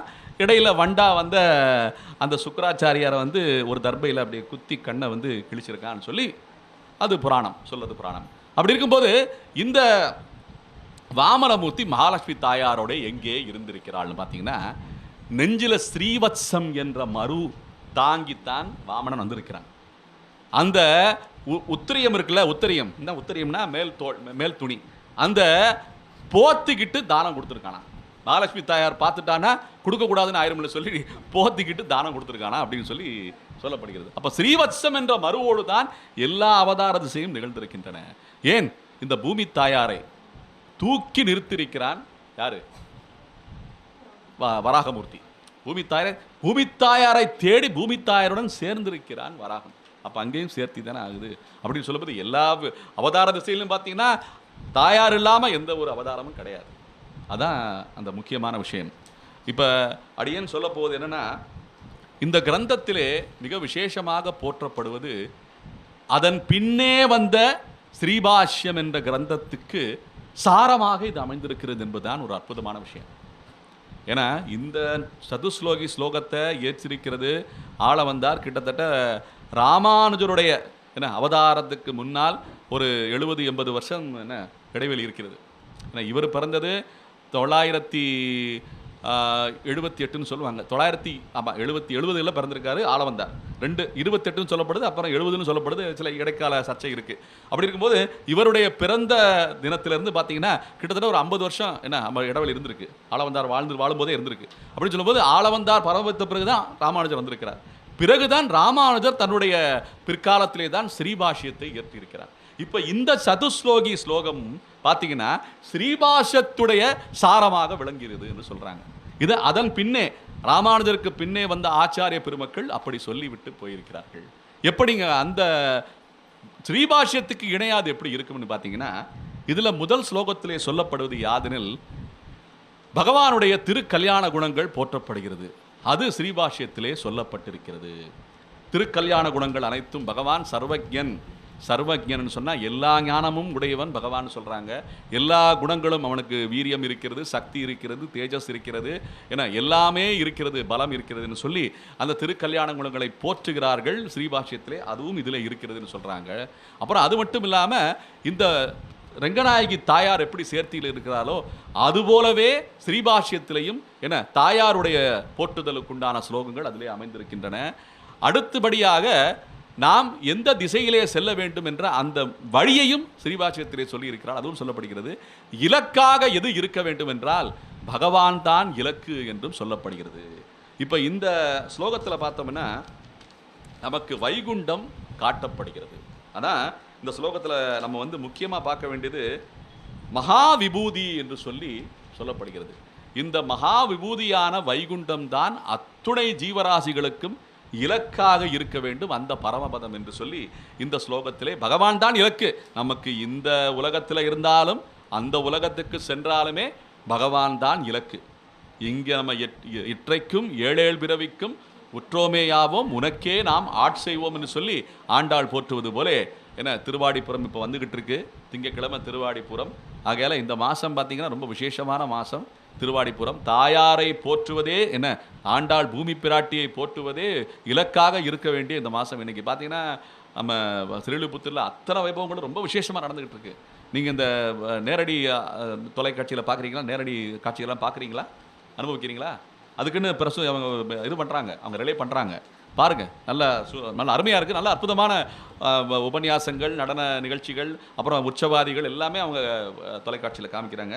நம்ம மொபைலில் கூட பார்க்கலாம். என்ன அந்த அளவுக்கு அனுபவம் இருந்துக்கு. தாயாருடைய இந்த திருவாடிப்புறம் வரப்போகுது இன்னைக்கு அப்படின்னு சொல்லும்போது ஆளவந்தாருடைய என்ன வைபவமும் மிக விசேஷமாக இந்த மாதத்திலே கொண்டாடப்படுகிறது. என்ன காரணம்னா ஆளவந்தாருடைய நட்சத்திரம் உத்திராட நட்சத்திரம். என்ன உத்திராட நட்சத்திரம்னா இந்த மாதம் என்ன மாதம்? ஆடி மாதம். ஏங்க ஆடி மாதம்னு பேர் வச்சுருக்காங்க? ஆடி மாதம்ங்கிறது தமிழ் வார்த்தை. இதில் ஆடின்னா நம்ம நடனம் ஆடுறது தான் அர்த்தம். அதெல்லாம் கிடையாது. உத்திர ஆஷாடா அப்படின்னு சொல்லி பேர். ஆஷாட நட்சத்திரம் தான் உத்திராடம்னு நம்ம தமிழில் சொல்லிக்கிட்டு இருக்கோம். உத்திர ஆஷாடா. இந்த மாசத்துல பௌர்ணமி அப்ப என்ன நட்சத்திரம் வருதோ அதுதான் இந்த மாசத்துடைய பேர். சித்திர மாசம்னு ஏன் சொல்றாங்க? பௌர்ணமி அன்னைக்கு சித்திர நட்சத்திரம் வர்றதுனால அதுக்கு மாசத்துக்கு பேரே சித்திரை மாதம். என்ன அப்போ வைகாசி மாதம் எது சொல்கிறாங்க? உண்மையிலே சொல்லப்போனால் விசாக மாதம் தான் சொல்லணும். தமிழில் அப்படியே திரிச்சு வைகாசின்னு வச்சுட்டாங்க. என்ன வைகாசிங்கிறதுக்கு அர்த்தம் கிடையாது. விசாக மாதம் தான் சரியான மாதம். ஏன் அது விசாக மாதம்னு சொல்லப்படுது? விசாக நட்சத்திரம் உச்சத்திலே பௌர்ணமி அன்று வரும். விசாக நட்சத்திரம், அதனால அதுக்கு பேர் வைகாசி மாதம். அப்படி அப்படின்னா புரட்டாசி மாதம் என்னங்க அர்த்தம்? புரட்டாசியெல்லாம் கிடையாது. பூரட்டாதி நட்சத்திரம். என்ன பூரட்டாதி நட்சத்திரம் உச்சத்தில் வரும், பௌர்ணமி அன்னைக்கு வரும். அதனால தான் புரட்டாசி மாதம்னு சொல்லப்படுது. அப்படின்னு பல வைபவங்கள் இருக்குது. இந்த மாதத்துக்கு உண்டான காரணங்களை நம்ம புரிஞ்சுக்கணும். எல்லாமே நம்ம உலகத்தில் ஜோதிடமும் ஒரு கல்வி தான், முக்கியமான கல்வி. ஏன்னா இந்த உலகத்துடைய அமைப்பு எப்படி இருக்குது, கட்டமைப்பு எப்படி இருக்குது, இந்த கிரக நிலைகள் எப்படி இருக்குது, கால சூழ்நிலைகள் எப்படி இருக்கின்றன, அத்துணையும் கணிக்கப்பட்டு நல்ல நேர்த்தியாக வரையறுக்கப்பட்டு நமக்கென்று ஒரு கல்வியாக அளிக்கப்பட்டிருக்கின்றது என்றால் அது ஜோதிடம்தான். என்ன ஜோதிடமும் வேதத்திலே ஒரு முக்கியமாக அங்கம் வகிக்கிறது. அந்த ஜோதிடமும் இந்த வேதத்திலே வேதாந்தங்களிலே பரிபூரணமாக நமக்கு வெளிச்சம் காட்டப்படுகிறது என்பது போல. அப்போ இந்த மாதத்தில் உத்தராஷாட நட்சத்திரம் ஆளவந்தாருடைய நட்சத்திரம் வருகிறது. அப்போ இந்த மாதத்தும் இந்த வைபவத்திலேயே பார்த்தீங்கன்னா இந்த ஆளவந்தாருடைய பிறப்பும் ஒரு பெரிய வைபவம் தான். அப்படி இருக்கும்போது ஆண்டாருடைய வைபவம், இந்த ஆச்சாரிய பெருமக்களுடைய வைபவம் அப்படின்னு சொல்லி இந்த காலக்கணக்கையும் பார்த்து ஒரு சேர நாம் எல்லாம் அனுபவிக்கக்கூடிய வாய்ப்பு நமக்கு கிட்டுகிறதா இல்லையா? எப்படி இருக்கு பார்த்துங்க. அப்போ இந்த ஸ்ரீபாஷ்யத்துடைய இலக்காக இந்த ஸ்லோகங்கள் விளங்கி கொண்டிருக்கின்றன என்று போற்றப்படுகிறது. ஸ்ரீபாஷ்யம்ங்கிறது ராமானுஜருடைய ஆளவந்தாருடைய பெரிய ஆவல். ஆளவந்தாருடைய 3 ஆவல்களிலே ஒன்று, அவர் பரமவதித்த பிறகு 3 விரல்கள் மடக்கப்பட்டு பின்னே அந்த ஆவல்கள் எல்லாம் தெரிவிக்கப்பட்டு அது சாதாரண நிலைக்கு வந்திருக்கிறது என்று சொல்லி அந்த அவதார திசையிலே வருகிறது. அவருடைய பரமவதித்த பிறகு நடந்த விஷயம் இதெல்லாம். ஒரு இந்த திருமேனி என்ன, அந்த திருமேனியிலிருந்து இந்த வழி காட்டப்பட்டிருக்கு ராமானுஜருக்கு. ராமானுஜர் அதை சிறமேற்கொண்டு செயலாற்றி இருக்கிறார். என்ன தமிழ் பாசுரங்கள் எல்லாமே பிரகாசப்படுத்தப்பட வேண்டும், திருவாய்மொழி முதற்கொண்டு. பிறகு இன்னொரு ஆணை என்னன்னா, தன்னுடைய சிஷ்ய பெருமக்களுக்கு ஆச்சாரியர்களிலே மிக உயர்ந்த ரிஷி பெருமார்கள் யாருன்னா பராசர ரிஷி, வியாச ரிஷி. பராசரர் என்பவர் வியாசருடைய தந்தை. இந்த பராசரருடைய பெயரும் வியாசருடைய பெயரும் தன்னுடைய சிஷியர்களிலே ஒருத்தனுக்கு வைக்க வேண்டும், அவர்களுடைய புகழ் பரப்பப்பட வேண்டும் சொல்லி சொன்னதினாலே அவர் கூரத்தாழ்வான், தன்னுடைய சத்சிஷியனான கூரத்தாழ்வானுக்கு பிறந்த 2 மகனியர்களுக்கு பராசரர் வியாசர் என்று 2 பெயர்களை சூட்டினார். அந்த இலக்கும் நிறைவேற்றப்பட்டது. அதற்கு அடுத்தபடியாக முக்கியமான விஷயம் அந்த பாஷ்யம், ஸ்ரீபாஷ்யம், பாஷ்யம் என்று போற்றப்படுகின்ற பிரம்மசூத்திரத்துக்கு விளக்க உரை எழுதப்பட வேண்டும், சரியான விளக்க உரை. அதற்கு முன்னாடியும் பிரம்மசூத்திரத்துக்கு விளக்கம் இருந்திருக்கு. என்ன சங்கராச்சாரியார் பண்ணியிருக்கிறார், ஆதிசங்கரர் பண்ணியிருக்கிறார், நிறைய பேர் பண்ணியிருக்காங்க. அதைவிட என்ன சிரத்தையாக மேலும் தீக்ஷணமாக நல்ல ஒரு தீர்க்கமான உரை எழுதப்பட வேண்டும் என்று சொல்லி சொன்னது போல வைஷ்ணவபரமாக என்ன ஸ்ரீமத் பகவத் ராமானுஜர் அந்த ஸ்ரீபாஷ்யத்தை செய்திருக்கிறார். பிரம்மசூத்திரத்துக்கு விளக்க உரை எழுதியிருக்கிறார். அது அவ்வளவு பெரிய ஒரு கிரந்தம். அது அப்படி இருக்கும்போது நமக்கு இருக்கிற சந்தேகங்கள், எப்படி நமக்கு பகவத்கீதையில் இவ்வளோ ஸ்லோகங்கள் இருக்குது, ஆழ்வார்கள் இத்தனை பாசுரங்கள் பாடியிருக்கிறார்கள், என அத்தனை கிரந்தங்கள் இருக்கின்றன. ஒரு அந்த நூல் ஆலைன்னு சொல்லுவாங்கள்ல, லைப்ரரிக்கு என்ன சொல்லுவாங்க, நூலகம், நூலாலை என்ன சொல்லுவாங்க, நூலகம்னு சொல்லலாம், நூலகம். என்ன நூலகத்தில் போனோம்னா எத்தனை புஸ்தகங்கள் இருக்குது பார்த்துருக்கோம்ல, பல புஸ்தகங்கள் இருக்குது, பல துறைகள் இருக்குன்னு. அப்படி இருக்கும்போது இந்த ஸ்ரீ வைஷ்ணவ சம்பிரதாயத்தில் இருக்கின்ற புஸ்தகங்களுக்கு ஒரு தனி நூலகம் பெருசாக வைக்கலாம். அத்தனை கிரந்தங்கள் இந்த பெருமக்கள் எல்லாம் இயற்றி இருக்கிறார்கள், கணக்கே கிடையாது. ஒவ்வொரு காலகட்டத்திலையும் இன்றைக்கெல்லாம் அதை எடுத்து இந்த 4 ஸ்லோகங்களுக்கு பார்த்தீங்கன்னா 4 வாரமாக நம்ம சொற்பொழிவு பண்ணிக்கிட்டு இருக்கோம்னா பாருங்களேன் எப்படி இருக்கும், அதனுடைய பாரம் எப்படி இருக்கும் பாருங்கள். அந்த அளவுக்கு மிக மிக உயர்ந்த நிலையில் இருக்கின்ற இந்த ஸ்லோகங்கள் எல்லாம் இருக்கின்றன. இதில் ரூபங்கள்னு சொல்லப்படும் போது அத்தனை ரூபத்திலையும் என்ன இந்த மகாலட்சுமி தாயார் பெருமாளுடைய இருக்கிறாள். என்ன கட்டிக்கொண்டு என்ன அதான் சொல்றாங்க முடிக்கும்போது, காடோப கூடானிதே அப்படின்னு சொல்லி முடிக்கிறாங்க. காடோப கூடானிதே அப்படின்னா நல்ல இறுக கட்டி கொண்டு தாயார் இருக்கிறாள், பிரிக்கவே முடியாது, விட்டு பிரியாதவள். என்ன விஷ்ணு பிரியா, விட்டு பிரியா அப்படின்னு சொல்லுவோம். அந்த மாதிரி அந்த அளவுக்கு அந்யோன்யமாக நல்ல தன்னுடைய கட்டுப்பாட்டிலே பெருமாளை வைத்திருக்கிறாள். ஆண்டாள்னா ஆள்பவள்னு அர்த்தம். பெருமாளையே ஆண்டதினாலே ஆண்டாள்னு சொல்லப்படுவது போல இந்த பிராட்டி இங்கே விளங்கி கொண்டிருக்கிறார் என்பது போல இன்றைய ஸ்லோகம் நல்ல அற்புதமாக இந்த அதி அற்புதம்னு சொல்றாங்க. என்ன எதத் எதத் யத்புதம்னு சொல்றாங்க. எதத் அற்புதம்னா அற்புதம் அப்படின்னு சொல்ற வார்த்தை வந்து சம்ஸ்கிருத வார்த்தை. அதுல வந்து இந்த இத்தை வந்து நீங்க இது பண்ணிட்டு இருக்கீங்க கொஞ்சம். அற்புதம் என்ற வார்த்தை வந்து அற்புதம் என்று சொல்லி தமிழ்ல சொல்லுவாங்க. உண்மையிலே சொல்லப்போனா அற்புதம்னு தான் அர்த்தம். அத் உத் இதெல்லாம் வந்து உயர்வான சொற்களுக்கு முன்னால் வருவது. அந்த சொல்லுக்கே உயர்ச்சி கூட்டுவது தான் இந்த அற்புதம் என்று சொல்ல வார்த்தை. அப்படி யதத்புதம் அப்படின்னு சொல்றாங்க. யதத்புதம் அப்படின்னா எதத் யத்புதம்னு சொன்னா அற்புதத்திலேயே அற்புதம், உயர்ந்த அற்புதம் எதுன்னா தாயாருடைய அந்த அருட்கடாட்சம் தான் என்று சொல்லி இதில் போற்றப்படுகிறது. ஆகையாலே இந்த சதுஸ்லோகி ஸ்லோகங்களிலேயே எந்த மூர்த்தி ஆனாலும் சரி, நம்ம வழிபடுகிற மூர்த்தி, இதில் வந்து நம்ம வீட்டில் வழிபடுற மூர்த்தி வந்து ரொம்ப அன்யோன்யமானது. நம்ம வீட்டில் வழிபடுகிற தாயார் பெருமாள் அப்படின்னு சொல்றது ரொம்ப அன்யோன்யமானது. அதை நம்ம சரிவர என்ன நல்ல ஒரு நம்ம வீட்டு விருந்தாளி போலே நம்ம எல்லாம் வணங்கி அந்த வீட்டுக்கே தலைவன் என்பது போலே அவரை வணங்கி என்ன ஆராதித்து நல்ல திருவாராதனம் செஞ்சாலே திருப்பதி பெருமாளுக்கு நேரில் போய் திருவாராதனம் செய்கிற அருள் நமக்கு கிடைக்குமா? அப்போ எப்படி எதை வச்சு நம்ம திருவாராதனம் செய்யணும்னா இது போன்ற மகனீயர்கள் என்ன தங்களுடைய அனுபவத்திலே செய்த ஸ்ரீ சூக்திகளையும் மந்திரங்களையும் ஸ்லோகங்களையும் எல்லாத்தையும் பாடிக்கொண்டே செய்யும் போது நாம் எல்லாமே அந்த பசுமாடு எப்படி தோல் கன்றுக்கு பால் சுரக்கிறதோ அதுபோல பகவான் நமக்கு அருள் சுரப்பான் என்பது பெரியவர்களுடைய அறிவுரை. அப்போ இது போல கிரந்தங்கள் எல்லாமே ஒரு மந்திர ஒலிகளைப் போலே, பகவானை ஈர்க்கின்ற மந்திர ஒலிகளைப் போலே. காந்தஸ்தே என புருஷோத்தமக அப்படின்னு சொன்னாலே ஆஹா இது நம்முடைய ஆளவந்தார் பாடிய ஸ்லோகம் இல்லையா, அப்போ இந்த அவன் ஆளா அப்படின்னு சொல்லி தாயார் என்ன சிபாரிசு செய்து பெருமாள் நமக்கு அருள்வானாம். என்ன அவருடைய பையனா நீயே, அவனுடைய ஆளா நீயே, ஆஹா பக்கத்தில் வாப்பா அப்படின்னு சொல்லி நல்ல ஒரு முட்டாய் கொடுத்து அரவணைச்சு நம்மளை தேத்திக்கிட்டே வருவானாம் பகவான். எப்படி இருக்கும் பாருங்க. அதுதான் இதில் இருக்கிற விஷயங்கள் எல்லாமே. அப்போ இவர் எதை வச்சுங்க இயற்றிருக்கார் இதெல்லாம்?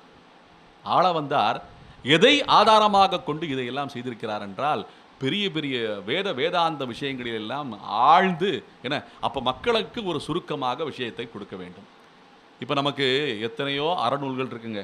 தொல்காப்பியர் முதற்கொண்டு தொல்காப்பியர் அகத்தியர்கிட்ட நிறைய கற்றுக்கிட்டு தொல்காப்பியர் வந்து தமிழில் நிறைய ஓலையில் பட்டோலையில் என்ன பதிஞ்சிருக்காரு. அற விஷயங்கள் எல்லாமே அறநூல்கள் இருக்கின்றன, இலக்கணம் இருக்கிறது, தமிழ் இலக்கணம் இருக்கிறது, அத்தனை இருக்குது. அதெல்லாம் பத்தாதான்னு சொல்லி பின்னே வந்த திருக்குறளை இயற்றியிருக்கிறார் திருவள்ளுவர். திருவள்ளுவர் என்ன பண்ணியிருக்காரு, ரொம்ப பெருசாக என்ன அப்படியே இந்த இலக்கணம் எல்லாம் இருந்து நமக்கு இந்த பாடல்லாம் 10 வரி 6 வரி அப்படிலாம் இருந்தோம்னா மக்கள் படிக்கிறது கஷ்டப்படுவாங்கள்ல. இந்த அறநூல் அறமண்டாலே மக்கள் ஓடி போயிடுறானுங்க.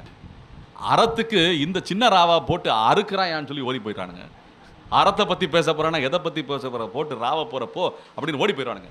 அறம் எனக்கு தெரியும்யா என்ன அவனுக்கு அவன் நியாயங்க அப்படின்னா அதுதான் பாடியிருக்காரு நம்ம நடன பாரு நாகேஸ்வரமல். இல்லை தொருங்காவ் இல்லை மொருங்காவ் இல்லை தொருங்காவ் இல்லை மொருங்காவ்னு சொல்லி பாடியிருக்காரு. ஏன்னா இது ஓ நியாயம், இது ஒருத்தனுக்கு ஒரு நியாயம் கிடையாதுங்க, பல நியாயங்கள் இருக்குது. எப்படி பல நியாயங்கள் இருக்குது. அப்படி இருக்கும்போது இந்த நியாய விஷயத்தை சொல்லப்போனால் மக்கள் ஏற்றுக்க மாட்டான்னு சொல்லி திருவள்ளுவர் என்ன பண்ணியிருக்காரு. இன்றைக்கி நம்ம நிறைய இந்த வலைதளத்தில் பார்க்குறோம்ல நம்ம, அதெல்லாம் வந்து 10 நிமிஷம் இருந்தா 10 நிமிஷமா அவ்வளோ நேரம்லாம் கேட்க முடியாதுப்பா. அப்போ 1 நிமிஷம் அதை வேணால் கேட்கலாம், அதையும் சுருக்கி ஒரு 30 செகண்டுக்கு பேச நீ அப்படின்றானுங்க. ஏன்னா அவ்வளோதான் நேரம் இருக்குது, அதுக்குள்ளே மனசு அப்படியே திசை மாறி போயிடுது. அப்படின்னு சொல்லும்போது இந்த போல இந்த பெரிய பெரிய வரிகளை எல்லாம் படிக்கிறதுக்கு மக்கள் நேரம் இருக்காதுன்னு சொல்லி 2 வரியில் என்ன தோஹா அப்படின்னு சொல்லுவது 2 வரியில் திருக்குறளை பண்ணியிருக்காரு. அந்த காலத்தில் அவ்வளவு பெரிய இலக்கியங்கள்லாம் படிக்க முடியாதுன்னு சொன்னதுனால சுருக்கமாக சொன்னது அந்த காலத்து ஷார்ட்ஸ். இப்போ இந்த காலத்து ஷார்ட்ஸ் தான் 1 நிமிஷம் வீடியோ. ஏன்னா ஒவ்வொரு காலகட்டத்துக்கு அந்த ஷார்ட்ஸ் தேவைப்படுது, சுருக்கமாக சொல்லி விளங்க வைக்கிறது, சுருங்க சொல்லி விளங்க வைங்க அப்படின்னு சொல்கிறது போல. அப்போ இந்த வேதாந்த விஷயங்கள் எல்லாம் மக்கள் போய் தோய்ந்து ஆய்ந்து பார்க்க முடியுமான்னு சொன்னால் ரொம்ப சுலபமான வழி எதுன்னா தாயாரை பிடிச்சிக்கிறது. அந்த தாயாரை பிடிச்சிக்கிட்டோம்னா என்ன நம்ம எல்லாம் பகவான் தயார் பண்ணிடுவான். அவன்கிட்ட சேர்த்துக்கிறதுக்கு என்ன. அப்படிங்கிறனால இந்த தாயாரை போற்றும் விதமாக இந்த வேதாந்தங்களிலே சொல்லப்பட்ட அத்துணை விஷயங்களும் என்ன, தாயாருடைய குணவைபவங்கள், பெருமாளுடைய குணவைபவங்கள், தாயாருடைய குணவைபவங்கள், சிருஷ்டி தத்துவம், அப்புறம் அவதார தத்துவம், அத்தனையும் சேர்த்து சரணாகதி தத்துவம் இதிலே சொல்லப்படுகிறது.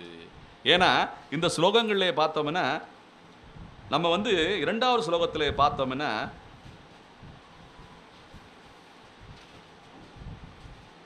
இரண்டாவது ஸ்லோகத்தில் பிரபன்ன இதின்னு வரும்.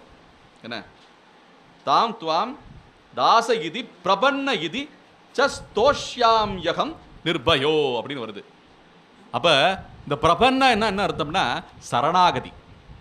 சரணாகதி தத்துவம் தான் இந்த ஸ்ரீ வைஷ்ணவ சம்பிரதாயத்துக்கே என்ன முத்தாய்ப்பான ஒரு தத்துவம். ஏன்னா சரணாகதி ஏன் இதை ரொம்ப முக்கியமாக எடுத்திருக்காங்கன்னு காரணம் தெரியுமா? ஸ்ரீ வைஷ்ணவத்தில் பகவான்கிட்ட போய் நம்ம ஸ்தோத்திரம் பண்ணுறது, ஸ்லோகம் பண்ணுறது, பூ சாத்துறது இதெல்லாம் அப்புறம் தான். முதல்ல போய் சரணாகதி அடைஞ்சிடணும். முதல்ல போய் நெடுஞ்சானா கீழே விழுந்து வணங்கிட்டு தான் மற்ற வேலையை. ஏன்னா நம்ம பண்ண போகிற அந்த சேவைகளில் பல தவறுகள் இருக்கலாம். அதுக்கெல்லாம் அட்வான்ஸாக மன்னிப்பு கேட்கறது தான் அதோடைய அடையாளம். இனிமேல் அடியேன் செய்கிறதெல்லாம் நீ பொறுத்தருள வேண்டும் பகவானே, நானே உன்னுடைய என்ன, நானே அடியேனே உன்னுடையவன் அப்படின்னு சொல்லி இந்த அடியேனுங்கிற வார்த்தைக்கே ஒரு அற்புதமான ஒரு காரணம் என்னன்னா, நம்ம அவருடைய அடிமைன்னு சொல்கிறது தான். இதுதான் இந்த ஸ்ரீபாஷ்யத்திலே முக்கியமாக சொல்லப்படுகிறது. கூரத்தாழ்வானுக்கும் ராமானுஜருக்கும் நடந்த ஒரு நிகழ்வு. அதில் வந்து இந்த வேதாந்தங்கள் விஷயங்கள் எல்லாமே வந்து ஆராய்ந்து கொண்டே வந்திருக்கிறார்கள் ராமானுஜரும் கூரத்தாழ்வானும். கூரத்தாழ்வான் ராமானுஜர் கேட்டிருக்கிறார் கூரத்தாழ்வானிடம், ஆத்மாவுடைய நிலை என்ன அப்படின்னு சொல்லி கேட்டிருக்கான். ஆத்மா வந்து வேதம் சொல்றது என்னன்னா, ஆத்மா ஞானமயமானதுன்னு சொல்லுது. ஆத்மா ஞானமயமானது, ஞானமே வடிவானது ஆத்மான்னு சொல்லுது. அப்போ அதுதான் சரின்னு சொல்லி கூரத்தாழ்வான் ராமானுஜர் சொல்லியிருக்காரு. ஆத்மா ஞானமயமானதுன்னு சொல்லி கொடுத்துருக்காரு கூரத்தாழ்வான்ட்ட. கூரத்தாழ்வான் திருப்பி சொல்லியிருக்கிறாரு, ஆத்மா சேஷமயமானது, அடிமையானது. அதுதான் ஞானமயமானது கிடையாது. ஆத்மா அடிமைப்பட்டது தான் தகுதி, நிலை. அதாவது சொரூபம்னு சொல்லுவாங்க. சொரூபம்னா இயல் நிலை, அதான் சொரூபம். அந்த சொரூபம், ஆத்மாவுடைய சொரூபம் என்னன்னா அடிமைப்பட்டிருப்பது தான் ஆத்மாவுடைய சொரூபம் அப்படி சொல்லியிருக்காரு. ராமானுஜருக்கு அப்படியே கோபம் வந்துருச்சான். அது எப்படி நீ சொல்லலாம்? வேதம் என்ன சொல்கிறது? ஞான ரூபமானதுன்னா சொல்றது. அப்போ நீ அதை மாற்றி சொல்றீன்னு சொல்லி கோவம் வந்து பேசாமல் இருந்துட்டாரான். அப்புறம் ராமானுஜர் தன்னுடைய ஆச்சாரிய வேதாந்த விஷயங்கள் எல்லாம் ஆராய்ச்சி பண்ணி பார்க்கும்போது, ஆம், ஆத்மா பகவானுக்கு அடிமைப்பட்டது என்பதுதான் சொரூபம். என்ன, நம்ம எப்போவுமே ஒருத்தரை பார்க்கும்போது நம்ம என்ன பண்ணுவோம்னா கைகூப்பு செய்ய தான் செய்வோம். என்ன, அடியேன் அறிந்தும் அறியாமலும் தெரிந்தும் தெரியாமலும் செய்த அனைத்து தவறுகளையும் என்ன மன்னித்தருள வேண்டும் என்று சொல்வது போல என்ன அந்த அஞ்சலி ஹஸ்தம், அதாவது அஞ்சலி, ஜல ஈதி அஞ்சலின்னு சொல்லுவாங்க. இந்த அஞ்சலி ஹஸ்தத்துக்கு உண்டான பெருமையே அலாதி. ஏன்னா அஞ்சலி வைபவம்னு சொல்லி வேதாந்த தேசிகர் ஒரு கிரந்தம் செஞ்சிருக்காரு. அப்போ அஞ்சலின்னா ஜல ஈதி அஞ்சலின்னா ஆத்மார்த்தமாக அடியேன் உங்களை வணங்குகிறேன் அப்படின்னு சொல்லி அந்த வணங்கப்படும் நபருடைய அந்தர்யாமியாக இருக்கின்ற பகவானுக்குத்தான் அந்த வணக்கம் செலுத்தப்படுகிறது. நம்ம யாருக்கு வணக்கம் செலுத்தினாலுமே அந்த பெயருடைய நபருக்கோ என்ன அவருடைய உடைமைகளுக்கோ அதுக்கெல்லாம் வணக்கம் செலுத்தப்படலை. யாருக்கு வணக்கம் செலுத்துறோம்னா அவனுடைய அந்த நபருடைய அந்தர்யாமியாக இருக்கின்ற பகவானுக்கு உண்டான வணக்கம் தான் அதுன்ற அர்த்தம். அப்படி இருக்கும்போது இந்த இந்த நம்ம கூரத்தாழ்வான் என்ன பண்ணியிருக்காரு, அதை நினைவில் கொண்டு தான் அடிமைத்தனமானது தான் ஆத்மான்னு சொல்லி ராமானுஜர் வளர்க்கும்போது ராமானுஜர் அதனை புரிந்து கொண்டு பிறகு கூரத்தாழ்வானை வாழ்த்தினாராம் என்பது நடந்த வைபவம். அது அப்படி இருக்கும்போது இந்த அடிமைத்தனம் தான் முதலானது என்று ஸ்ரீபாஷ்யத்திலே கொண்டாடப்படுகிறது. என்ன, பகவான் நமக்கு இலக்காக இருக்கின்றது என்றால் அதை அடையக்கூடிய வழியிலே முதல் வழி எதுனா நம்ம போய் சரண்டர் ஆயிடணும். அதான் இந்த ஸ்ரீபாஷ்யத்திலே சொல்றது போல முதல் ஸ்லோகத்திலேயே பிரபன்ன இதி என்ற வார்த்தை வருகிறது. பிரபன்னா வேறு புகலிடம் கிடையாது. இந்த பிரபன்ன என்ற வார்த்தையை வச்சு தான் இந்த மார்க்கத்தையே பிரபத்தி மார்க்கம்னு சொல்றாங்க. பிரபத்தினா இது ஒரு செயல், இது செயலை தான் பிரபத்தின்னு சொல்றாங்க. அப்போ பிரபத்தி செயல் அப்படின்னா என்ன அர்த்தம்னா பிரபத்தின்னு அர்த்தம். அப்போ இந்த வார்த்தை ஒரு பெரியவர்களுக்கு பார்த்தீங்கன்னா அது சூட்டப்படுகிறது. நம்ம சம்பிரதாயத்தில் கிடையாது, மற்ற சம்பிரதாயத்தில் அவங்கள என்ன சொல்லுவாங்க, ப்ரொபெட்னு சொல்லுவாங்க. பெரிய மகனியர்களை ப்ரொபெட் அப்படின்றாங்க. அது என்னங்க ப்ரொபெட்டு? பிரபத்தி பண்ணுறாங்க அவங்க. ஒரு தெய்வம் தான் அவங்களுக்கு, வேறு தெய்வம் கிடையாது. அது பல முறையில் சொல்லலாம், ஆனால் ஒரு தெய்வம் தான் அவங்களுக்கு. அதான் பிரபத்தி. வேறு புகழ் இல்லா அடியேன் உன்னடி கீழ் அமர்ந்து கிடந்தேனே, அதான் பிரபத்தி. வேறு புகழ் கிடையாது, அவன்தான் தெய்வம். நம்ம போய் வேறு வழிபாடு செஞ்சாலுமே அந்தர்யாமி ரூபமாக நாராயணனைத்தான் பார்க்கணும். நம்ம யாரை எந்த நபரை கண்டாலுமே வணங்கும் போது அந்தர்யாமி ரூபத்தை வணங்குறோம்னா, வேறு கடவுளை வணங்கினாலும் அந்தர்யாமி ரூபமாகத்தான் நாம் வணங்க வேண்டும் என்பது தான் இந்த தத்துவத்தின் அர்த்தம். அதான் பிரபன்ன இதி. அப்போ பிரபத்தி இதான் ஸ்ரீபாஷ்யத்தில் ரொம்ப தலையாய முதல் விளக்கமாக சொல்லப்படுகிறது, அடிமை என்று சொல்லப்படுகிறது. அந்த விளக்கமும் இதிலே இந்த ஸ்லோகங்களே அடங்கிட்டன. இப்போ வேதாந்த விஷயங்களிலே உள்ளார்த்தமாக இத்தனை தத்துவங்களும் இந்த சதுஸ்லோகியிலே பொதிந்திருக்கின்றன அப்படின்னு சொல்லும்போது இதனுடைய உயர்வு நமக்கு தென்படுகிறது. ஆகையாலே இந்த உலகத்திலே இருக்கின்ற கடவுள் என்ற ஒற்றை வார்த்தைக்கு, இறைவன் என்ற ஒற்றை வார்த்தைக்கு, என பகவான் என்ற ஒற்றை வார்த்தைக்கு, தெய்வம் என்ற ஒற்றை வார்த்தைக்கு இத்தனை விஷயங்கள் சொல்லப்பட்டிருக்கின்றன, இத்தனை விளக்கங்கள் சொல்லப்படுகின்றன. ஏன்னா இந்த மனித பிறவி எடுத்ததே இதை அறிவதற்குத்தான். உலகத்தில் இருக்கிற எத்தனையோ டெக்னாலஜி விஷயங்கள் வளர்ந்திருக்கின்றன, அது எல்லாம் மாறிக்கிட்டே இருக்கு. ஆனால் இது மாறாத ஒன்றாக விளங்கி கொண்டிருக்கின்றது.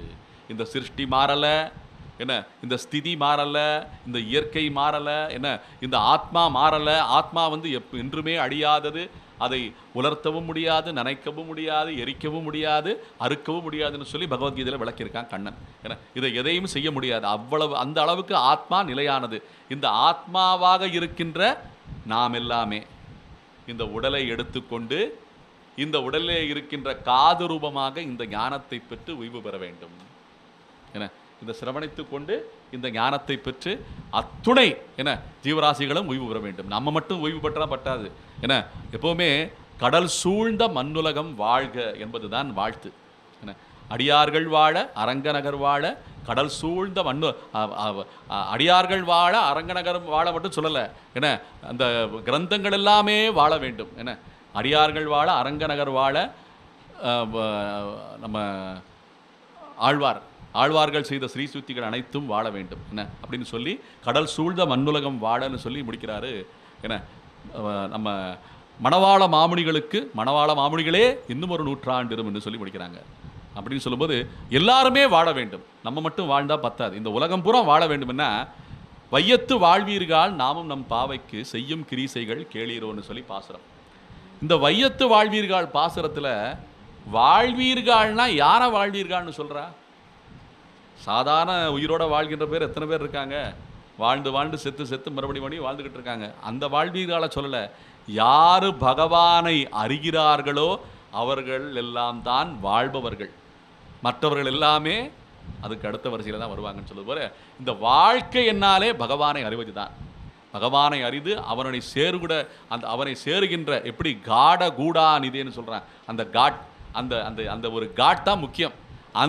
அந்த முடிச்சை போட்டுக்கொண்டு வாழக்கூடிய அந்த வாழ்க்கை தான் உண்மையான வாழ்க்கை என்று சொல்லி மிக்க உயர்ந்த நிலையாக இந்த கிரந்தங்களிலே போற்றப்படுகிறது என்பது போலே இன்றைய ஸ்லோகம் அமைந்திருக்கிறது. ஆக இந்த 4 ஸ்லோகங்களை இதுவரை நாம் அனுபவித்து வந்தோம். இதில் ஏதாவது சந்தேகங்கள் இருந்தால் கேட்கலாம். ஏன்னா இந்த 4 ஸ்லோகங்களுமே வேதாந்த தத்துவங்களை சேர்த்து விளக்கக்கூடிய ஸ்லோகங்கள். இதில் எல்லாமே உள்ளே இருக்குது. எந்த வேதாந்த ஒரு உள்ளார்த்தம் நாம் தேடுறோன்னா இதில் தேடலாம். இது இண்டெக்ஸ் மாதிரி. முதல் காமிக்கிற விளக்கங்கள் போல் இதில் எல்லாமே இருக்குது. எல்லாத்துக்குள்ளேயும் போகலாம். புராணம் வேணுமா புராணம் இருக்குது, வேதம் வேணுமா வேதம் இருக்குது. ஏன்னா இந்த 3 வேதங்களையும் சொல்ல முடியாத விவரிக்க முடியாத பகவான்னு சொல்லி அவனுடைய பட்ட மகிழ்ச்சின்னு சொல்கிறான். ரிக் வேதம், சாம வேதம், யஜுர்வேதம், இந்த 3 திரையார்த்தம்னு சொல்லப்படுகிறது. வேதமும் இருக்கின்றது, வேதாந்தம் உபனிஷத்துகளும் இருக்கின்றன, புராணங்களும் இருக்கின்றன, கோவில்களும் இருக்கின்றன. அத்துணையும் இதில் இந்த 4 ஸ்லோகங்களை பொதிந்து கிடக்கின்றன. மேலே ஏதாவது சந்தேகங்கள் இருந்தால் கேட்கலாம். ஏன்னா அடியன் இன்றைய இந்த உபன்யாசத்தோடு இந்த சதுஸ்லோகி தொடர் சொற்பொழிவு நிறைவு பெறுகிறது. சொல்லப்படுகிறதுனா முதல்ல கேட்கிறவள் ஸ்ரீயதே ஸ்ருணோதி என்ன கேட்கிறதுன்னு அர்த்தம். ஸ்ருணோன்னு நம்ம ஹிந்தியில் சுனோன்னு சொல்லுவாங்க. ஹிந்தி தெரியுமா உங்களுக்கு? அப்போ சுனோன்னு சொன்னால் என்ன அர்த்தம்? அது ஸ்ருணோதின்னு அர்த்தம். சிரவணம் செய்கிறது ஸ்ருணோதி ஸ்ரீநாதின்னு சொல்லப்படுகிறது. ஸ்ரீநாதின்னா ஸ்ருணோதி அப்படின்னு சொல்ல, ஸ்ரீநாதின்னா பாபத்தை குறைப்பவள் அப்படின்னு சொல்கிறாங்க. அப்படி இந்த ஸ்ரீயதேன்னு சொல்கிறாங்க. ஸ்ரீயதேன்னா கேட்புவிப்பவள். நம்ம சொல்கிற கோரிக்கைகளை பகவானிடம் சென்று போய் சிபாரிசாக அவனிடம் சேர்ப்பவள், அந்த குறைகளை எல்லாம் சேர்ப்பவள், அது ஒன்று. அப்புறம் ஸ்ரீயதேன்னு சொல்லப்படுகிறது. ஸ்ரீயதேன்னா நம்ம எல்லாம் பக்குவப்படுத்துபவள், நமக்கெல்லாம் பல கிரந்தங்களை கேட்குவிப்பவள். முதல்ல அவ கேட்கிறா, அப்புறம் பகவானிடம் சென்று அவள் சேர்ப்பு வைக்கிறாள், நம்ம குறைகளை எல்லாம் சேர்ப்பு வைக்கிறாள். அப்புறம் ஸ்ரீநாதி என்ன, நம்ம பாவங்களை எல்லாம் குறைக்கிறாள். எப்போவுமே முக்கியமான விஷயம் என்னென்னா, நமக்கு எப்போ நல்ல விஷயங்கள் காதிலே உள்ளே மனதிலே போய் சேரும்னா, எப்போ நம்ம பாவங்கள் குறைகிறதோ அப்போ தான் உள்ளே போய் விழும். அப்போ ஒருத்தன் நம்ம என்ன சொன்னாலும் காதில் ஏற்றுக்க மாட்டேங்கிறான். கடவுளை பற்றி என்ன பேசினாலும் 4 கிலோமீட்டர் தொலைவு ஓடி போயிடுறான். அப்புறம் அந்த பக்கமே வரமாட்டேங்கிறான்னா அவனுடைய பாவம் குறையலைன்னு அர்த்தம், வேற ஒன்றும் கிடையாது. அப்போ நல்ல ஒரு ஆத்மாவாக தேர வேண்டும் என்றால் முதல்ல நம்ம சொல்கிறத தாயார் கேட்கிறார், அப்புறம் பெருமாளிடம் போய் கேட்க வைக்கிறாள் அவளை, பிறகு பாபத்தை குறைக்கிறார். அதான் ஸ்ரீநாதி என்னால் அவனிடம் சென்று சேர்த்துக்கும் விஷயங்கள் எல்லாம் சொல்லிட்டு நம்மளை பக்குவப்படுத்துவதற்காக என்ன இது போன்ற வேதாந்த விஷயங்களை எல்லாம் கேட்க வேண்டும் என்று சொல்லி இந்த சிரவணானந்த ஆசிரமத்துக்கு வரவழைக்கிறாள். புரியுதா? இதான் வந்து அந்த ஸ்ரீநாதி என்று சொல்லப்படுகிறது. அப்புறம் ஸ்ரீயதே என்று சொல்லப்படுகிறது. அப்புறம் ஸ்ரயதே என்றால் நம்மளை எல்லாம் பக்குவப்படுத்தி அவள் முதலில் போய் சேர்கிறாள். அதான் ஸ்ரீயதே.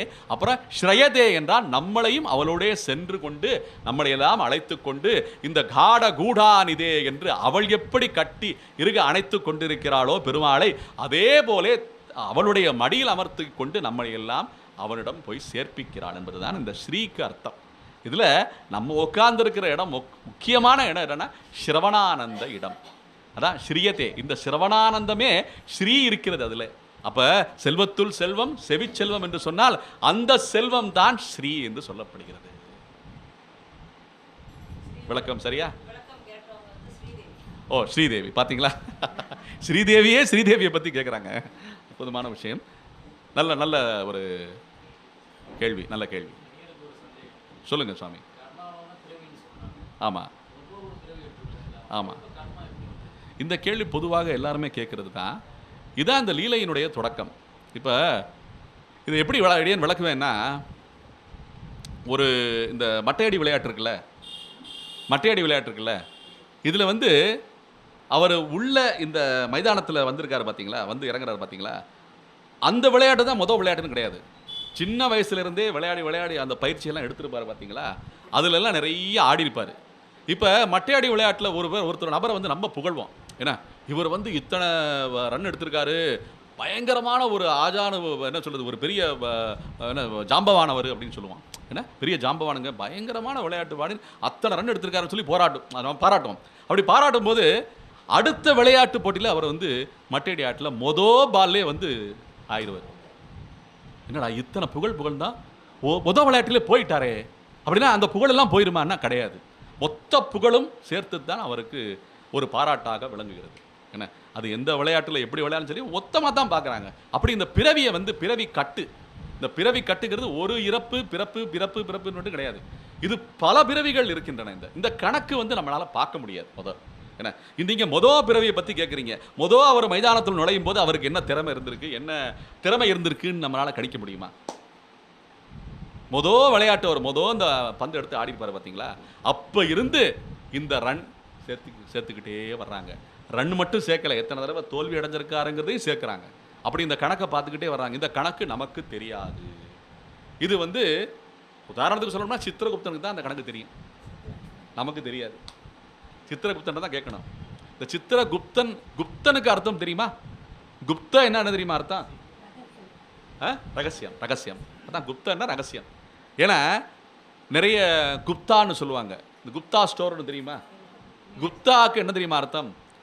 இந்த வர்ணாசிரம தர்மத்தில் 4 வர்ணம் பிரிக்கப்படுகிறது. அதில் பிராமணங்கிற வர்ணம், அவங்கள வந்து சர்மா, என்ன சாஸ்திரி, அப்படி நிறைய அப்படின்னு அழைப்பாங்க.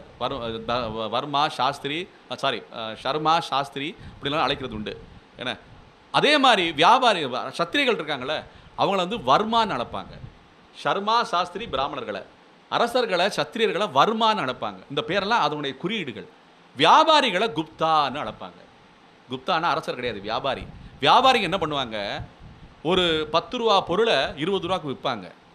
அப்போ இந்த 10 ரூபா லாபம்ங்கிறது ரகசியம், அது மறைக்கப்பட்டிருக்கிறது. என்ன, அது மறைக்கப்பட்டிருக்கிற ரகசியம். அதனால குப்தா என்று சொன்னாலே வியாபாரிகள் தான் அர்த்தம்.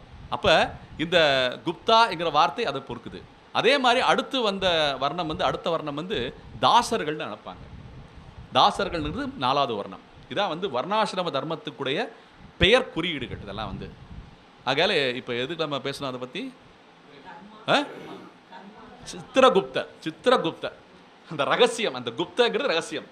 அதை சித்திரகுப்தன் கையில் வச்சிருக்க குப்தாங்கிற காரணம் ரகசியம் அவனுக்கு தான் தெரியும்.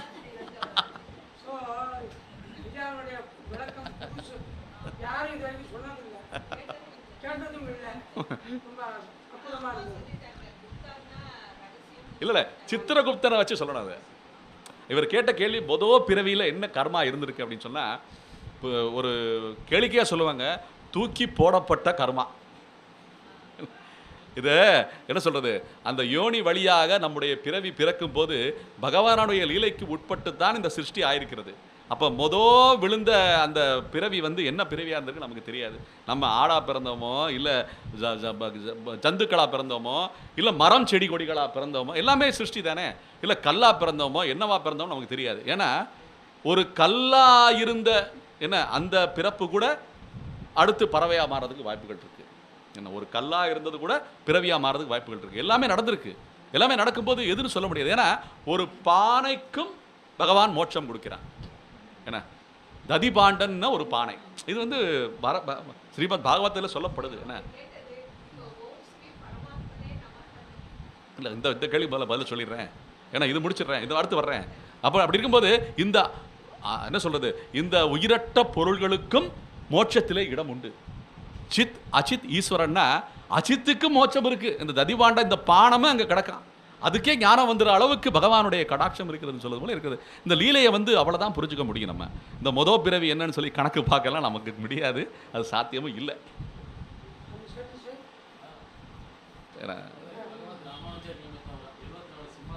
நீங்கள் மைக்கு அவர்கிட்ட கொடுக்கலாமே, இந்த கேள்வி வந்து இதில் வரணும். எல்லாம் சொல்லுங்க, இல்லை இங்கே வந்து சொல்லுங்களேன். ஆமாம்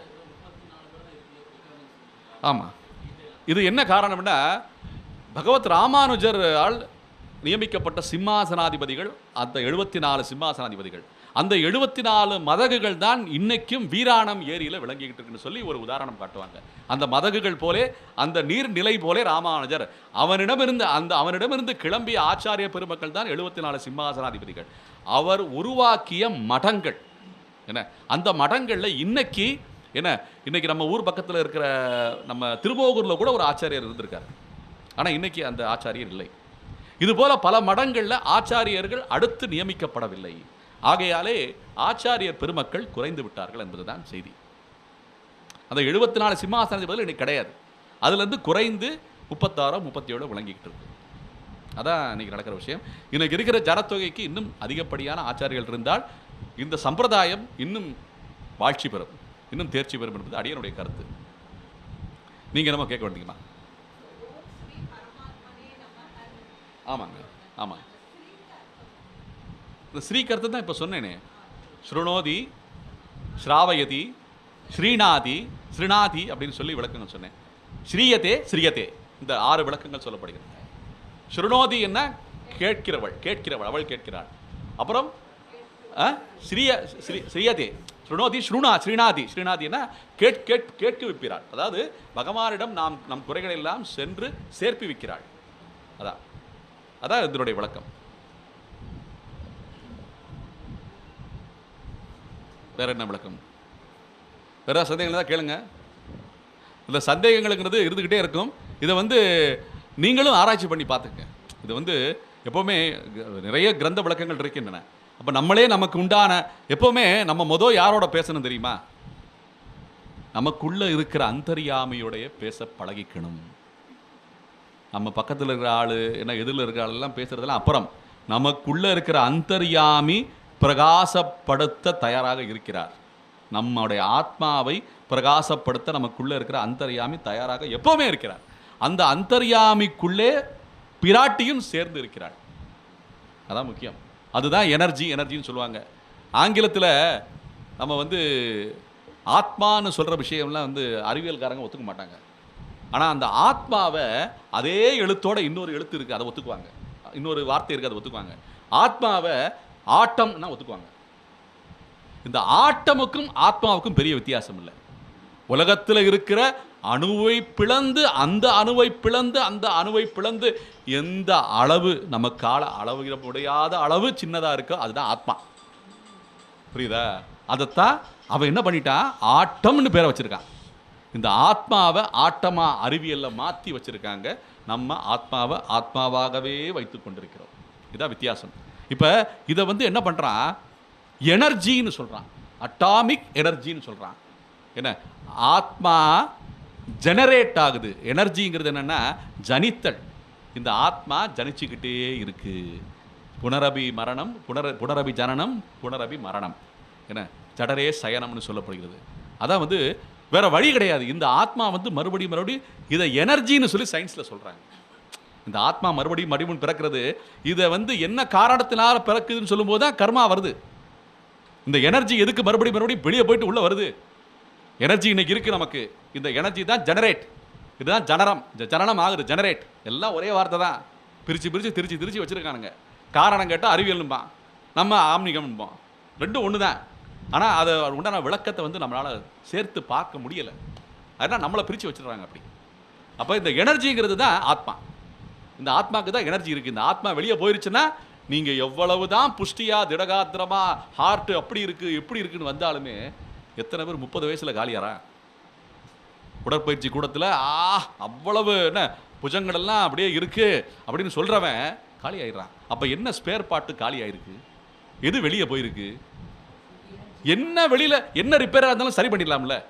இப்போ அந்த அந்த அந்த நல்ல புஷ்டியாக இருக்கிற அந்த ஆளுக்கு எந்த குறையும் கிடையாது, எந்த வியாதியும் கிடையாது. ஆனால் திடீர்னு ஆள் போயிட்டான் அப்படின்னு சொல்கிறோம்னா எந்த ஸ்பேர் பார்ட்டு போயிருந்தாலுமே அதை ரிப்பேர் பண்ணால் மறுபடியும் இயக்கக்கூடிய வாய்ப்பு கிடைக்கணும்ல. அப்போ அப்படி ரிப்பேர் பண்ணாலுமே அவன் இயங்க மாட்டேங்கிறானே. அப்போ என்ன நிலையில் அவன் இருக்கான்? எது வெளியில் போயிருக்கு? அவன்கிட்ட இருந்து பிராணன் வழியாக வேற ஏதோ வெளியே போயிருச்சு.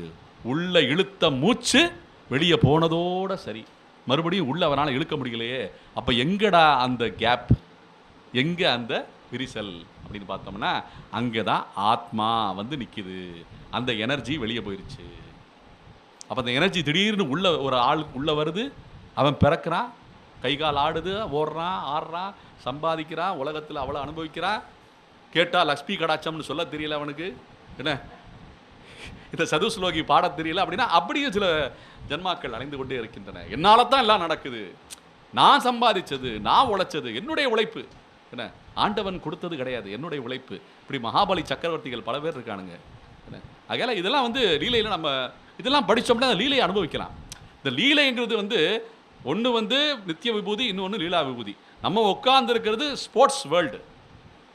ஸ்போர்ட்னா போராட்டம், விளையாட்டுன்னா போராடணும், போராடினா தான் விளையாட்டு. விளையாட்டு போட்டியில் எல்லாருமே போராடுவாங்க. அந்த போராட்டம் தான் ஸ்போர்ட்டுன்றான். என்ன ஸ்போர்ட்டு? இது ஸ்போர்ட் வேர்ல்டு. என்ன, இந்த உலகத்தில் விளையாட்டு உலகத்தில் இந்த விளையாட்டை அனுபவிக்கணும். எப்படி அனுபவிக்க முடியும்? வருத்தப்படாமல் அனுபவிக்கணும். அப்போ எப்படி வருத்தப்படாமல் இருக்க முடியும்னா இது போன்ற ஸ்லோகங்களை படித்தால் வருத்தப்படாமல் இருக்கலாம்.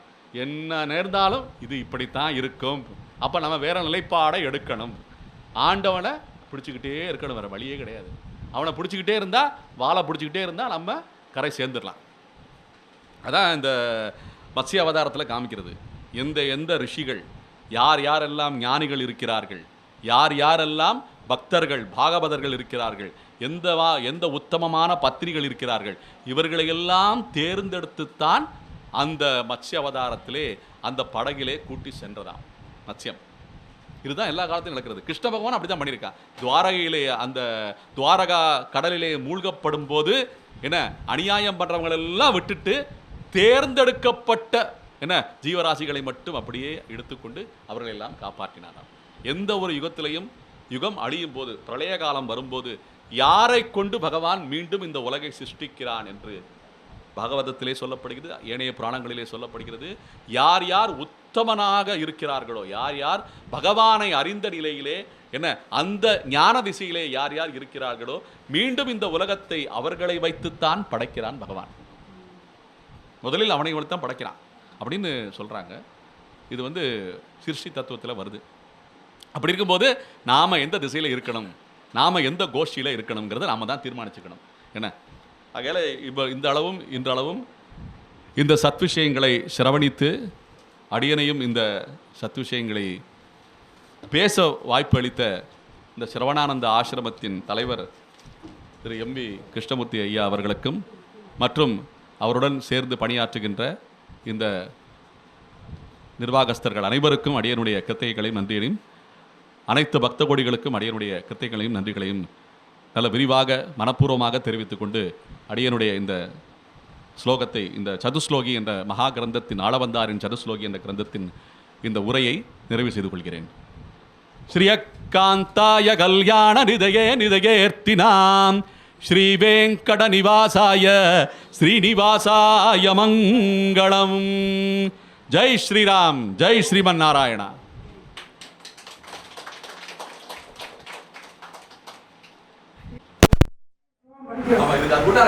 ஆமாம், அதனால எல்லாரும் கொடுத்துருக்கணும் ஒரு அன்போடு கேட்டுக்கொள்கிறேன்.